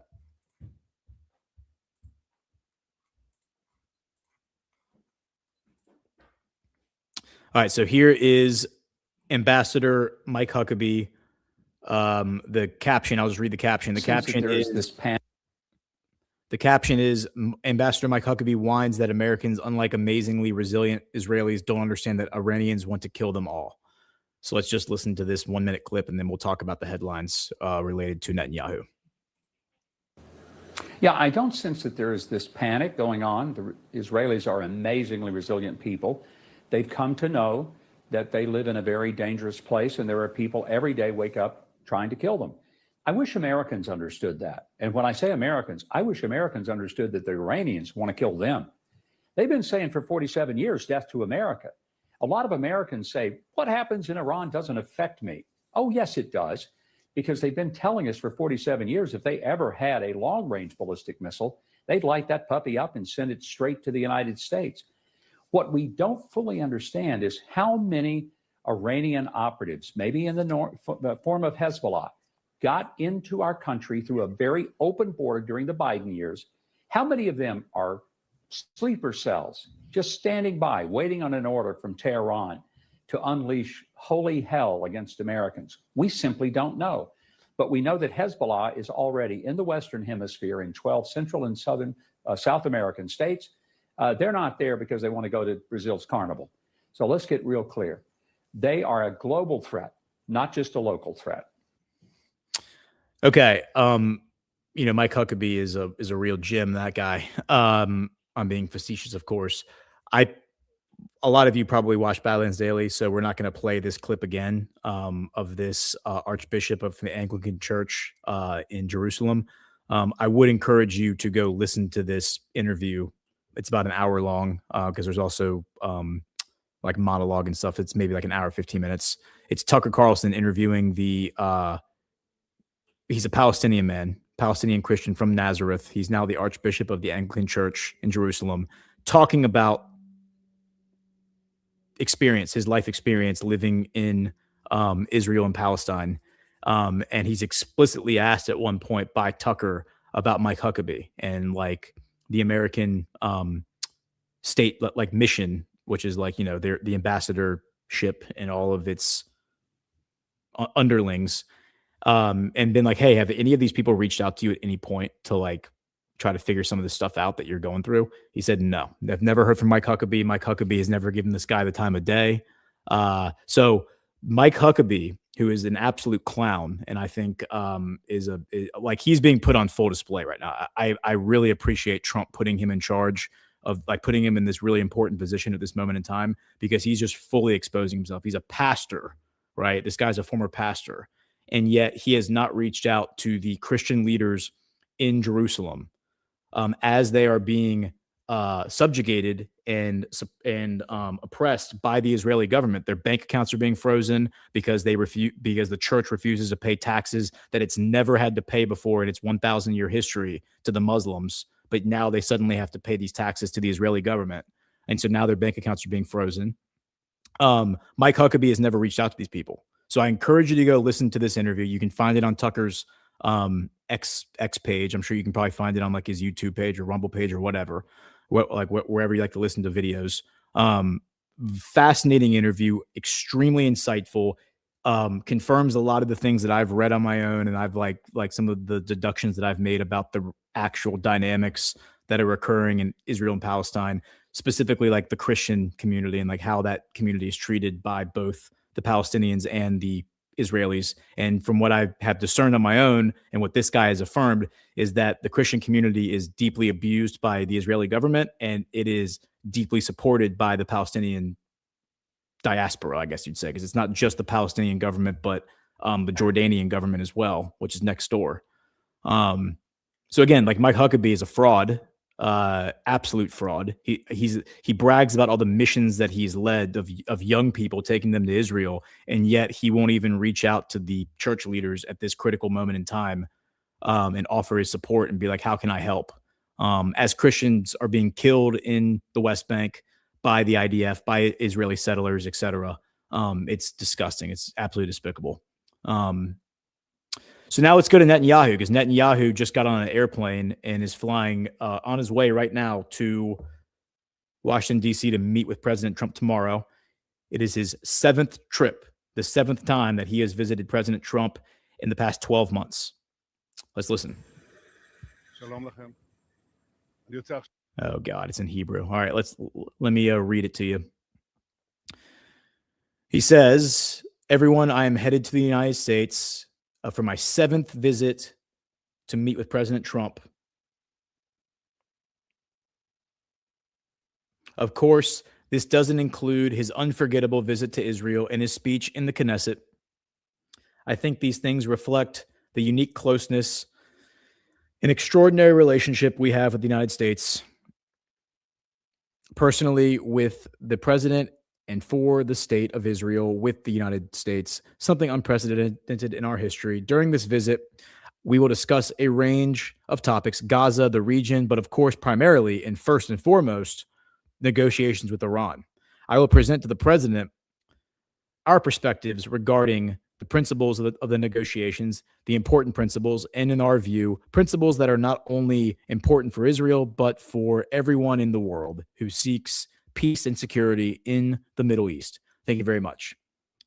Yeah, so he's basically coming to tell Trump how things are going to be. And he's going to play a little, he's going to be a good little politician here and say all the right things as he's getting on the plane. But let's go look at what is being reported in the Israeli media about, because, the nice part about him having all these extremists, like these psychopaths in his, who can't help themselves, like in his security cabinet, is these people just can't help but go into the media and like bragging about what they're planning on doing. Okay, so, whoops. Did not mean to unshare that. Excuse me.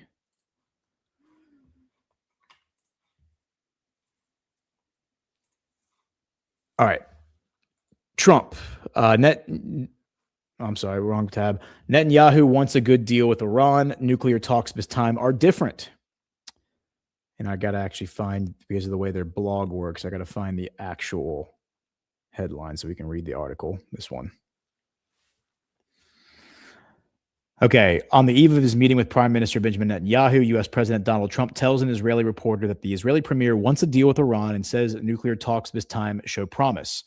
Quote, last time they didn't believe I would do it, Trump tells Barak Ravid, a reporter with both Israel's Channel 12 and the Axios news site, about the American strikes in June 2025 and on Iran's nuclear sites just days after the collapse of the diplomatic negotiations. Quote, they overplayed their hand, Trump says. This time around, the negotiations are very different. He adds, we can make a great deal with Iran. The U.S. president avers that Netanyahu is not against the current U.S.-Iran talks, which included a high-level meeting over the weekend in Amman. Quote, he also wants a good deal. He wants a good deal. Iran, Trump says, also wants to make a deal very badly. But Trump tells Ravid that the U.S. isn't afraid to play tough. Quote, either we will make a deal or we will have to do something very tough like last time. The U.S. president says that, quote, we have an armada that is heading there and another one that might be going, adding that he is thinking of sending another aircraft carrier strike group after boosting the U.S. military presence in the region in recent weeks. What's interesting about that move, like of sending so many resources to one spot. I mean, when we looked at what happened with Venezuela, it's like we sent everything to the Caribbean and the Zionists were all frothing at the mouth. Like, yes, we're going to get Maduro finally. Ended up not needing any of that stuff. We didn't need any of that military hardware. I mean, needed some of it, I guess, to like actually fly into Venezuela and pick up Maduro and fly him out of there. But didn't need like two or three aircraft carrier strike groups. And then because we had all those resources concentrated in one spot, when the Iranian protests reached their apex last month, the resources were not available to support them militarily, which is what all the Republicans wanted. It's what Israel certainly wanted. And because of that, a war didn't happen.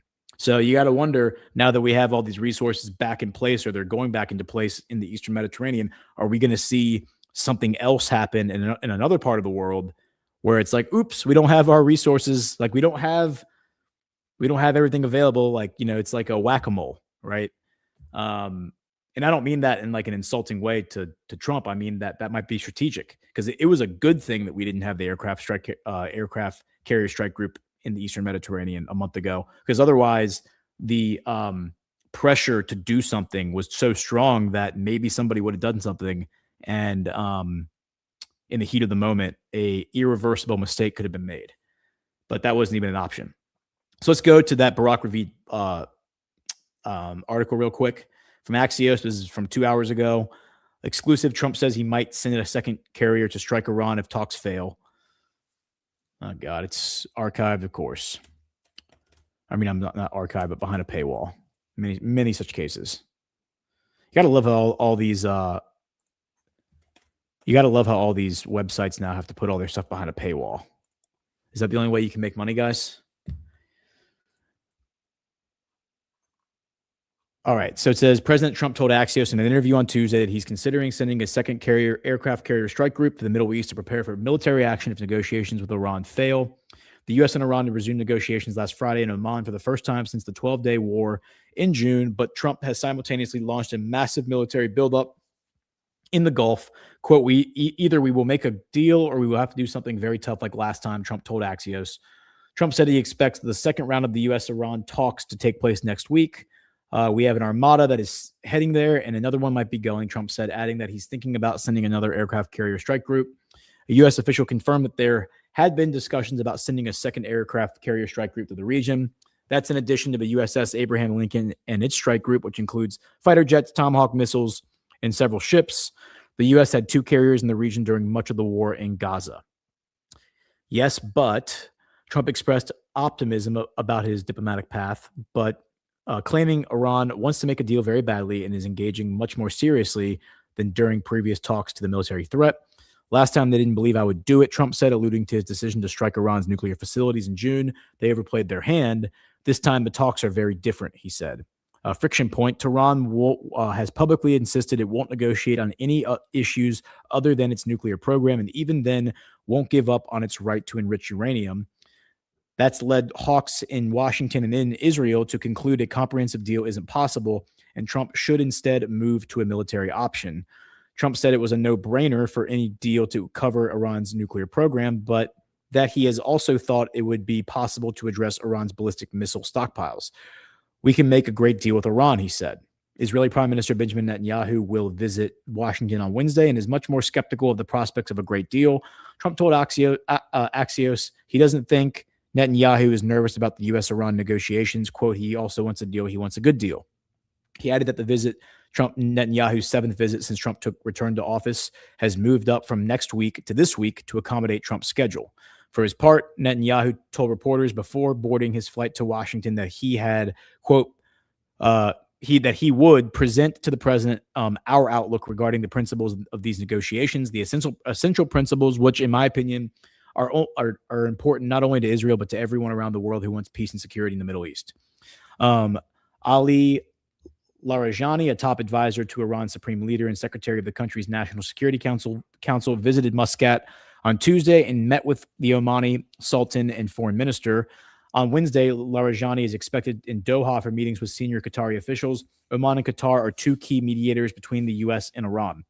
U.S. officials believe Larijani may be transmitting Iran's positions to the mediators ahead of the second round of talks.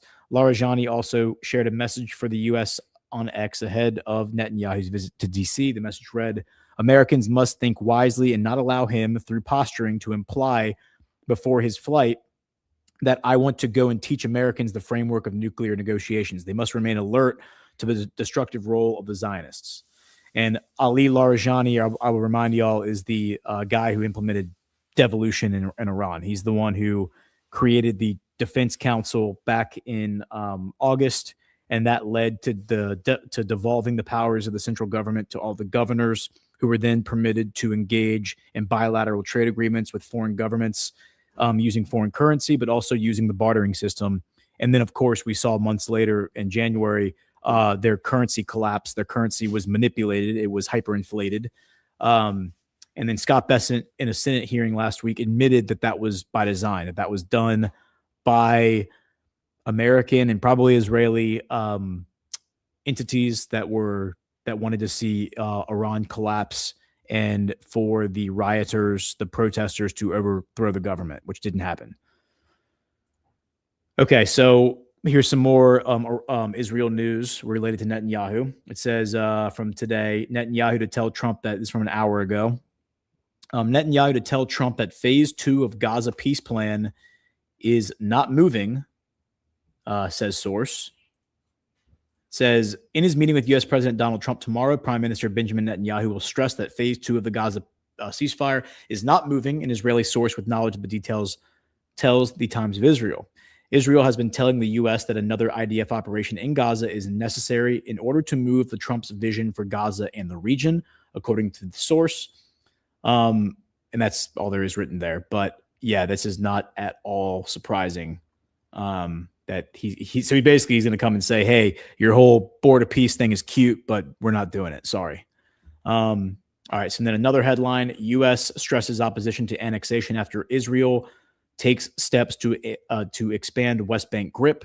Muslim states, including allies and adversaries, call Security Cabinet decision illegal and a dangerous escalation. EU, it's a step in the wrong direction. The White House reiterated its opposition to Israel annexing the West Bank and stressed the importance of maintaining stability in the region in a Monday statement responding to the Israeli Security Cabinet's approval of a series of measures aimed at expanding Jerusalem's grip on the areas Palestinians hope will make up their future state. Quote, President Trump has clearly stated that he does not support Israel annexing the West Bank, read a statement attributed to a White House official sent to reporters who asked for a comment on the Sunday Security Cabinet decision. Quote, a stable West Bank keeps Israel secure and is in line with this administration's goal to achieve peace in the region, the White House official said.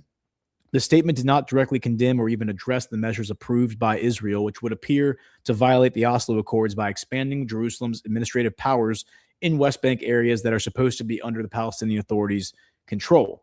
Announced on Sunday by Finance Minister Bezalel Smotrich and Defense Minister Israel Katz after being approved by the Security Cabinet, the measures include allowing Jewish Israelis to buy West Bank land directly and transfer authority over building permits for Jewish settlements in the Palestinian city of Hebron, the West Bank's largest, from the Palestinian Authority to Israel.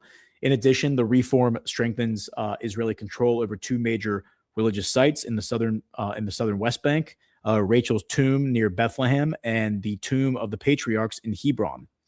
The Monday White House statement also did not mention whether the U.S. has raised its concern over the security cabinet decision with Prime Minister Benjamin Netanyahu's government. It has issued similar vague statements calling for stability in the West Bank before, in response to controversial decisions by Israel to expand settlements in the territory. Upon his return to office a year ago, Trump indicated that he was mulling expressing support or his support for Israel annexing the West Bank. We'll look at that specific link. But as Israel appeared to eye the move, Arab allies of the U.S. expressed alarm, indicating it could risk their willingness to assist in the post-war management of Gaza, as it would all but foreclose any chance for a two-state solution. In response, Trump announced in September that he would not allow Israel to annex the West Bank. So this is all they're kind of recapping last year, right? The next month, Israel's Knesset nonetheless adopted a pair of symbolic resolutions expressing support for the move, infuriating the administration and U.S. President J.D. Vance in particular, as he was visiting the country at the time. That was back in October, I believe, November. I remember that. Israel has still continued advancing a slew of measures that watchdogs say amount to de facto annexation. However, Jerusalem has avoided a formal move in that direction. During Netanyahu's last meeting with Trump in the U.S. in late December, Trump aides raised their concern over the situation in the West Bank, taking particular issue with unchecked settler violence, settlement expansion, and Israel's withholding of several $1 billion in Palestinian Authority tax revenues, which has brought the Ramallah-based government to the brink of collapse, a U.S. official told the Times of Israel then. Trump at the time publicly acknowledged disagreements with Netanyahu regarding the West Bank, but declined to elaborate, insisting that the premier would ultimately do the right thing. The two leaders are slated to meet again on Wednesday, but the focus of the sit-down is expected to be Iran. Gaza will still likely come up as Trump seeks to advance his Gaza peace plan, and Washington has expressed concern that tensions in the West Bank risk upending the administration's efforts to stabilize the Strip. The U.S. response to the Sunday cabinet decision followed a flood of international condemnations, which were far more direct in their disapproval of the West Bank measures. They included statements from much of the Arab and Muslim world, the European Union, and the United Nations. Okay, so this is interesting. Let's look at a few of these.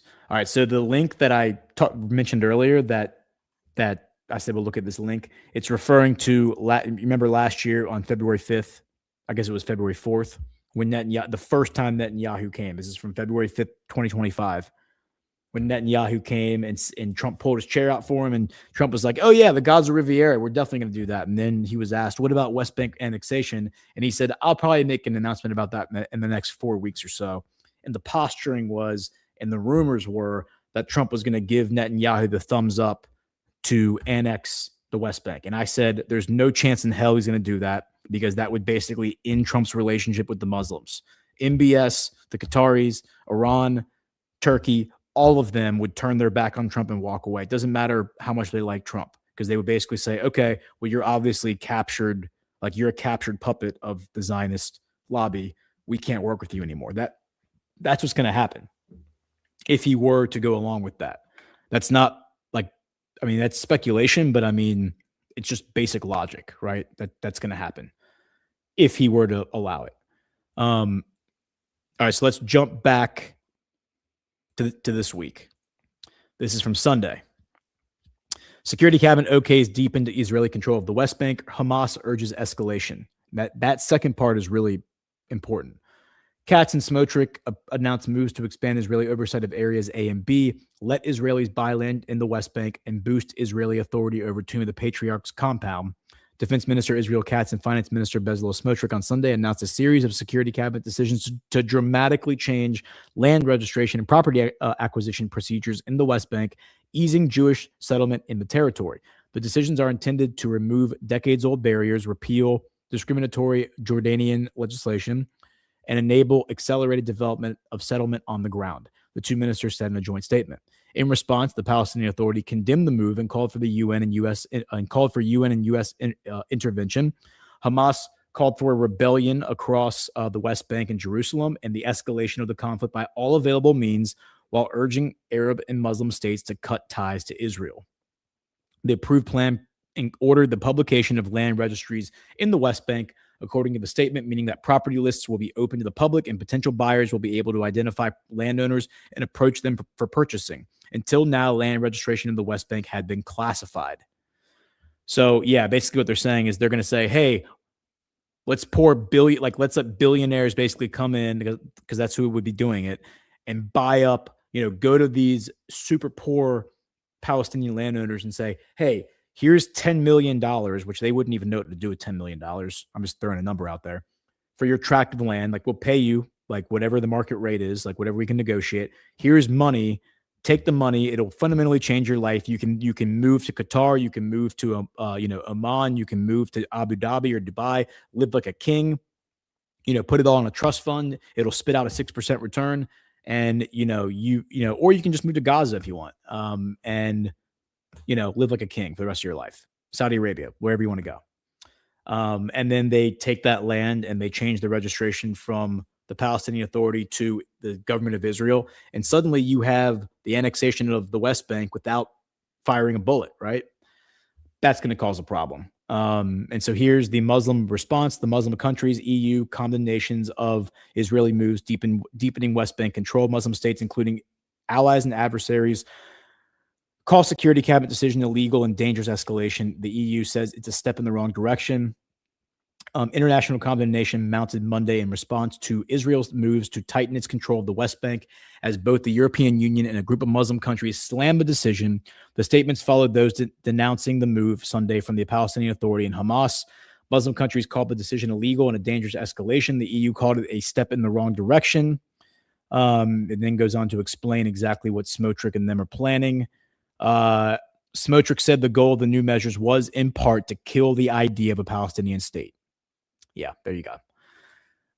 Quote, the European Union condemns recent decisions by Israel's Security Cabinet to expand Israeli control in the West Bank. This move is another step in the wrong direction. And that was from the EU spokesperson. Let's see if we can get any specific responses. The UK joined the chorus of condemnations, with the government statement asserting that any unilateral attempt to alter the geographic or demographic makeup of Palestine is wholly unacceptable and would be inconsistent with international law. We call on Israel to reverse these decisions immediately.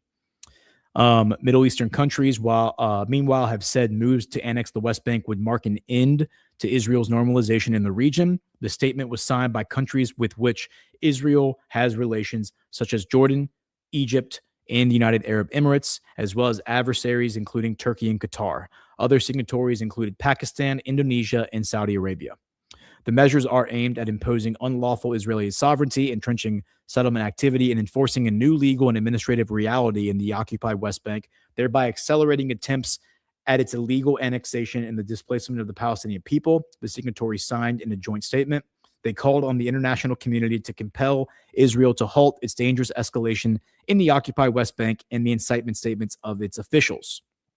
Okay, so let's look at something real quick, guys, because you might remember that on Friday, I think it was Friday. Was it Friday? It was Friday, right? Friday? I think it was Friday. We looked at this.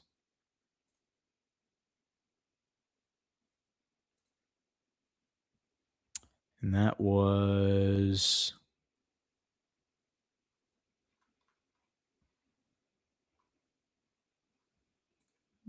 Hold on 1 minute.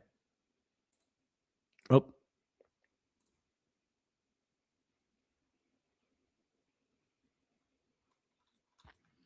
If I can find it.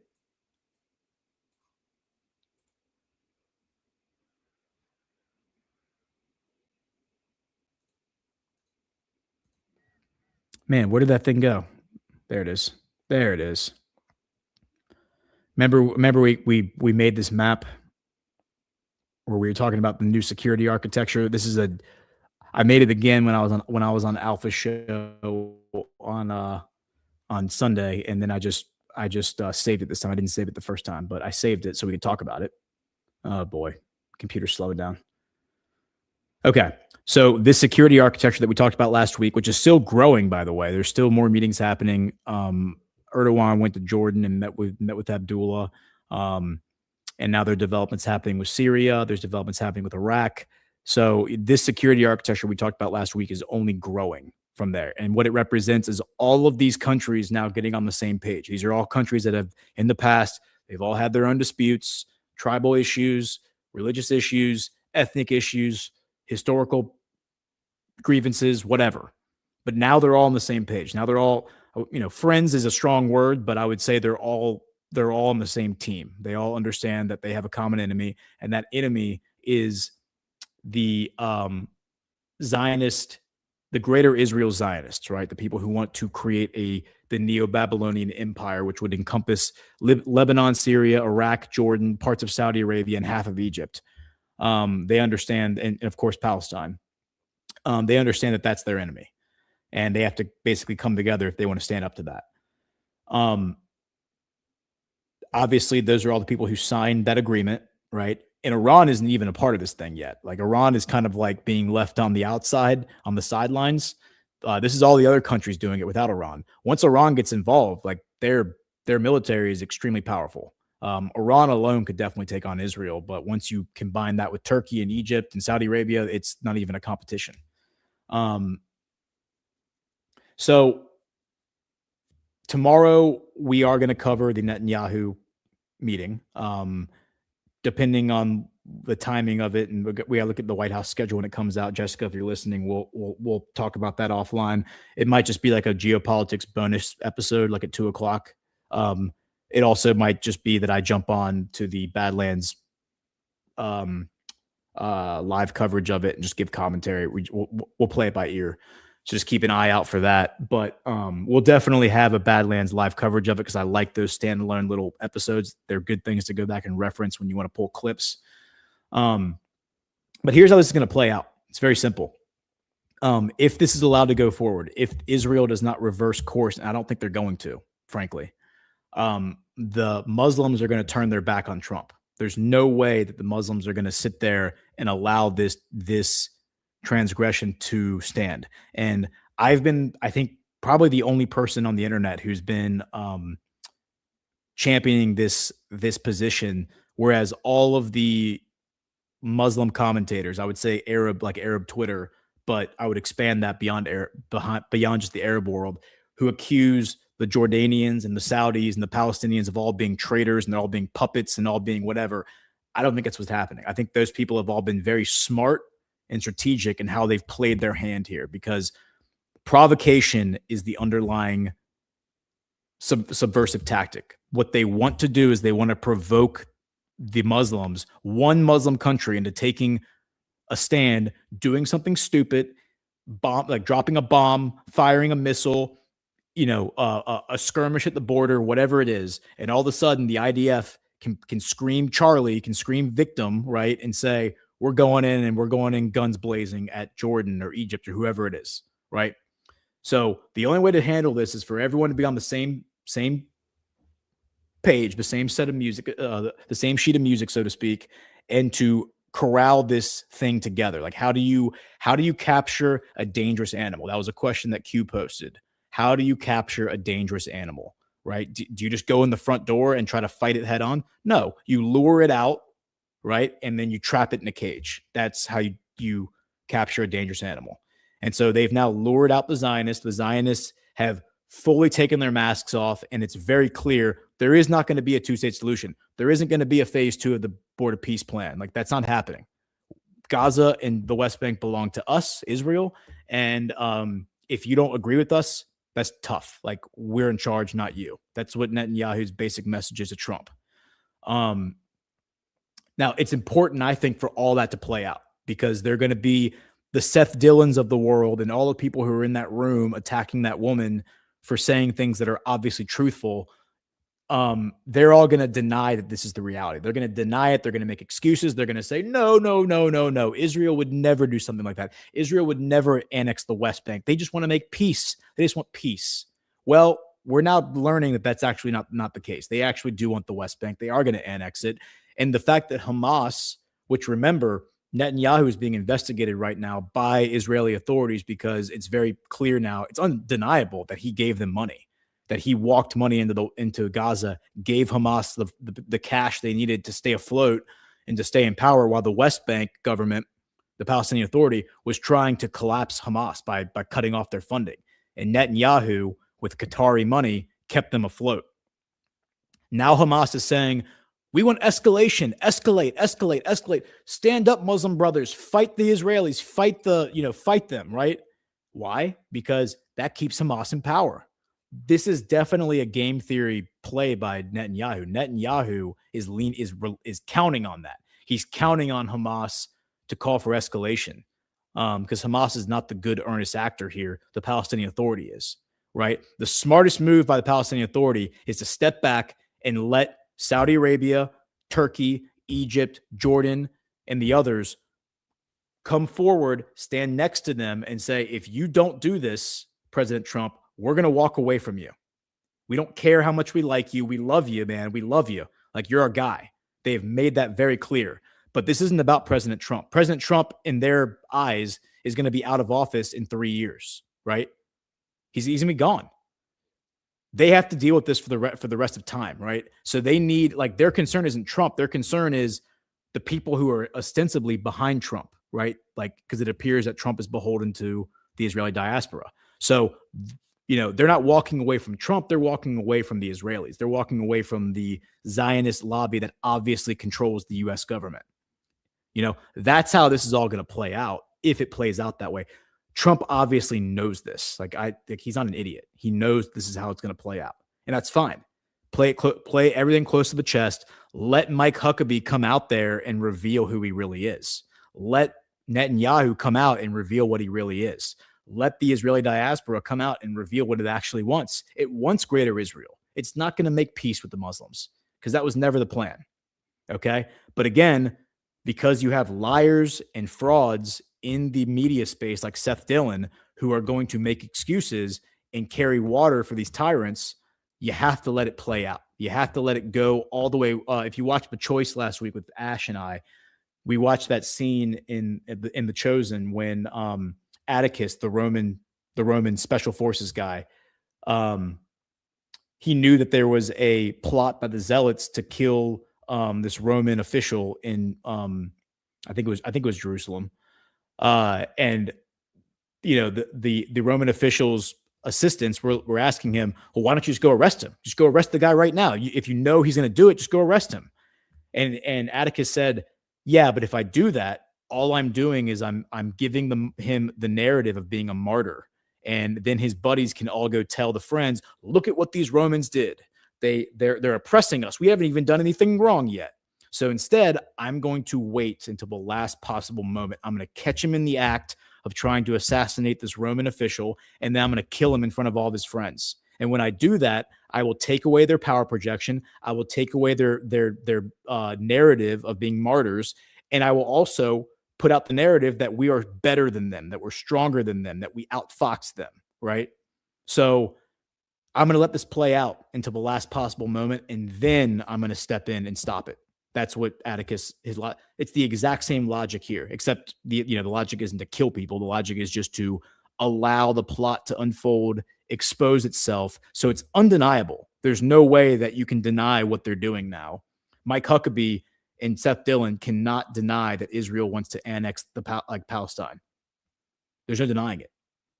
And yet, if we do allow that to happen, now, why do we care? Like, Americans can sit there and say, well, why should we care about this? This is the Middle East. This isn't our problem. Do you want the golden age? $10 trillion or whatever the figure is that all these Arab countries are going to invest in the U.S. government, in the U.S. economy. Do you want that money coming in? Do you want that money? Do you want the $140 billion military package that Saudi Arabia is ordering, which is going to require welders and engineers and shipbuilders and all those things? Do you want all that to happen? Do you want the investment in infrastructure? Saudi Arabia is going to invest billions of dollars in natural gas pipelines in the United States so that we can have better energy infrastructure. We can have cheaper energy, cheaper natural gas bills. Like, do you want all that to happen? Yeah, I want that to happen. Do you want the Middle East to be stabilized so that your sons and daughters don't have to go fight in foreign wars that are totally pointless and don't do anything for our country? Yes, we want that. We want We want that to stop. We want all of that to be done, right? You only get there if this security architecture of the Middle East has a strong foundation. And that means that Israel has to be confronted. The Zionists have to be confronted. We just watched in the first half of this program, a hearing hosted by the White House about censoring the speech of Americans who oppose the Israeli government. So if you think that this issue doesn't impact you, I have news for you. It does. It impacts all of us because the Israeli government and the diaspora that supports it obviously controls our government and is working around the clock to weaponize the powers of government against us for opposing them. So that's where we will land it today. Tomorrow we will pick it up with Netanyahu. We'll see what happens. It's kind of the put up or shut up moment, though. Like, is this the moment that Trump stands up to Netanyahu? I don't know. Maybe, maybe not. Maybe, like, will the groundhog see his shadow? Will it become spring, or will we get 6 more weeks of winter? I don't know. I don't know. But I know this: if we let this continue, and maybe that's the plan. Maybe the plan is just to let this continue and let Israel kind of bury dig its own grave. At a certain point, we kind of just have to go hands off. We kind of have to say, like, you know what? If y'all are going to go this path, we're done. We're going to pull everybody out of the Middle East. And if the Muslims want to come and strike you down because you are imposing yourself on them, that's between y'all. This no longer concerns us. That might be where it gets to. So I don't know. I'm lagging really bad on my end. So hopefully this whole thing hasn't been like a disaster in terms of the stream. But everyone hit the thumbs up. Let's see if there's any rants or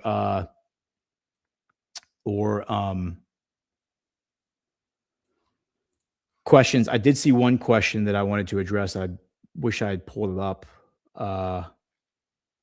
Let's see. I think it was E.H. Kyle. Somebody asked a good question. Okay, so we do have a rant from G. Henry, $2. Excellent presentation on the geopolitics of oil earlier today by energy consultants Steve Smith and Mike Berneman. And there's a link. I'll open that link. And on LTs, and we know, familiar with Steve and Mike's perspectives. I'm not, but I appreciate the link. I will definitely listen to what they say and will be interested in that. Let's see.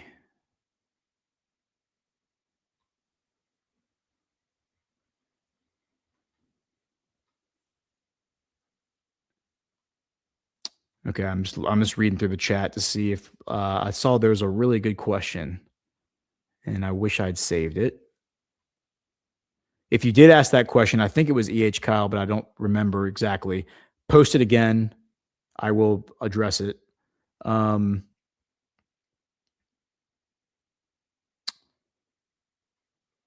see. Strategy of tension. Yeah, strategy of tension by deception. This is Elwood C. They shall do war. Threats on high-profile pro-Zionists is theater. Yeah, I agree with that. It's definitely, this is all theater.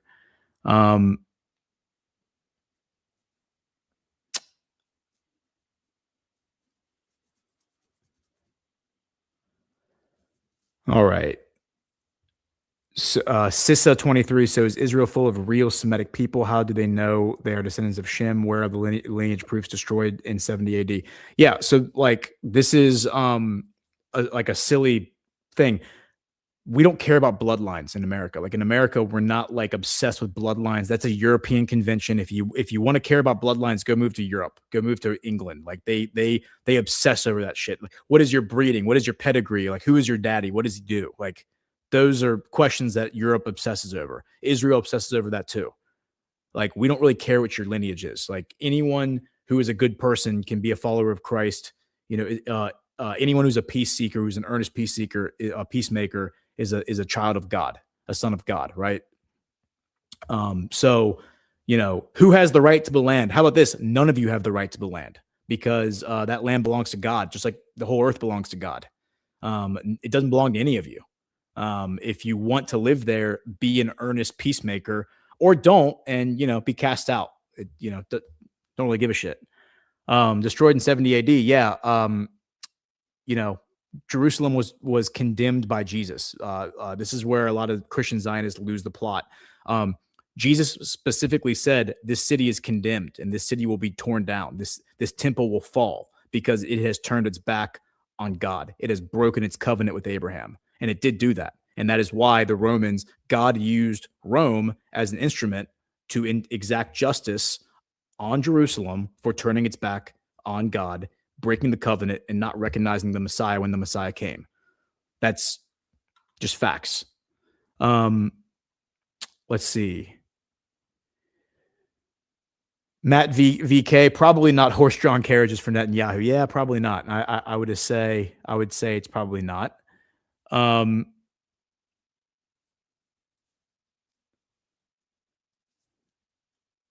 Hell's Bay, there is no more fence to ride. There is no middle ground. This is the time for choosing follow the devil or follow Jesus. I would completely agree with that. Like, it's important to reiterate that unlike every generation that's come before us, we are going to be scrutinized unlike any generation before us, because in the past, like you, me, any of us would be lucky to have like a journal that was written by our great grandfather, right? Or just any information on somebody who's like an ancient ancestor, to know what they were thinking, to know what they were doing, to know about their life. Everything we do is going to be archived online and available for consumption by our descendants. Our great grandchildren are going to know exactly what we all think, exactly what we're all doing online. Maybe even like our internet history. I mean, you never know.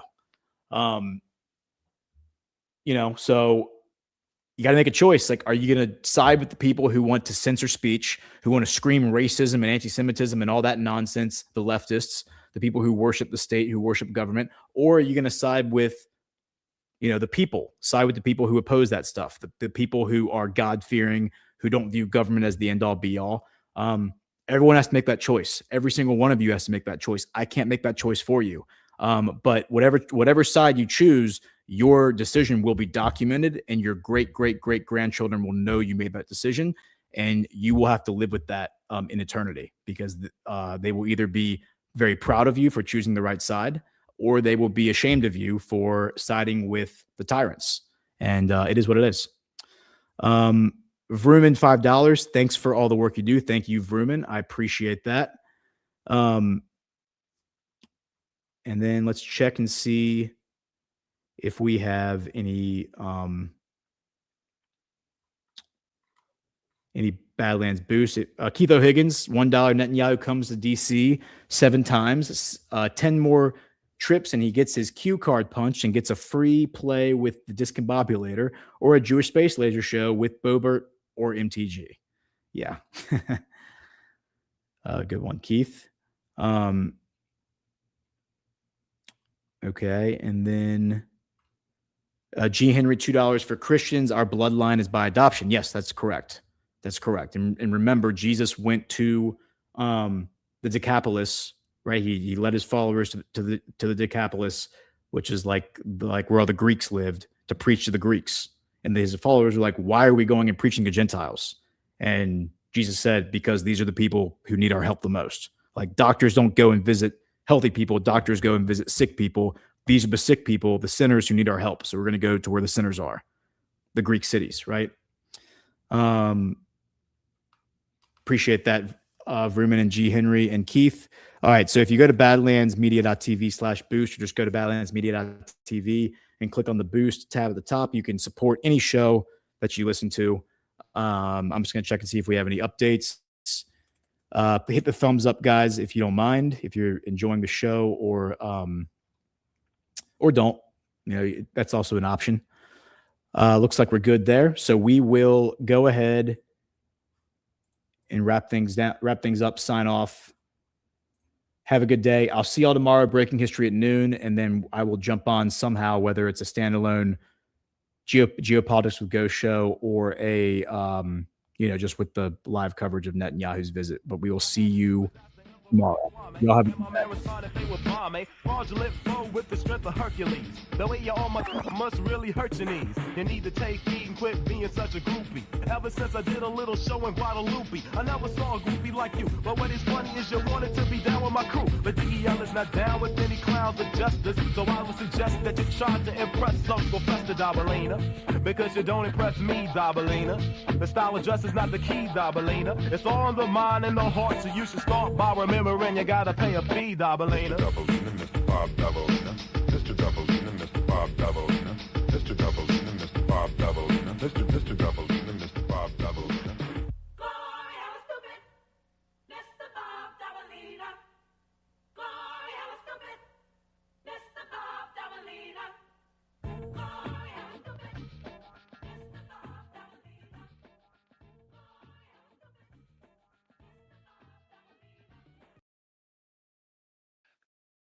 Thank you so much for joining us, and don't forget to hit the thumbs up on this video. And a special thank you to all of our advertising partners. Please remember to shift your dollars to support those businesses that support Badlands Media.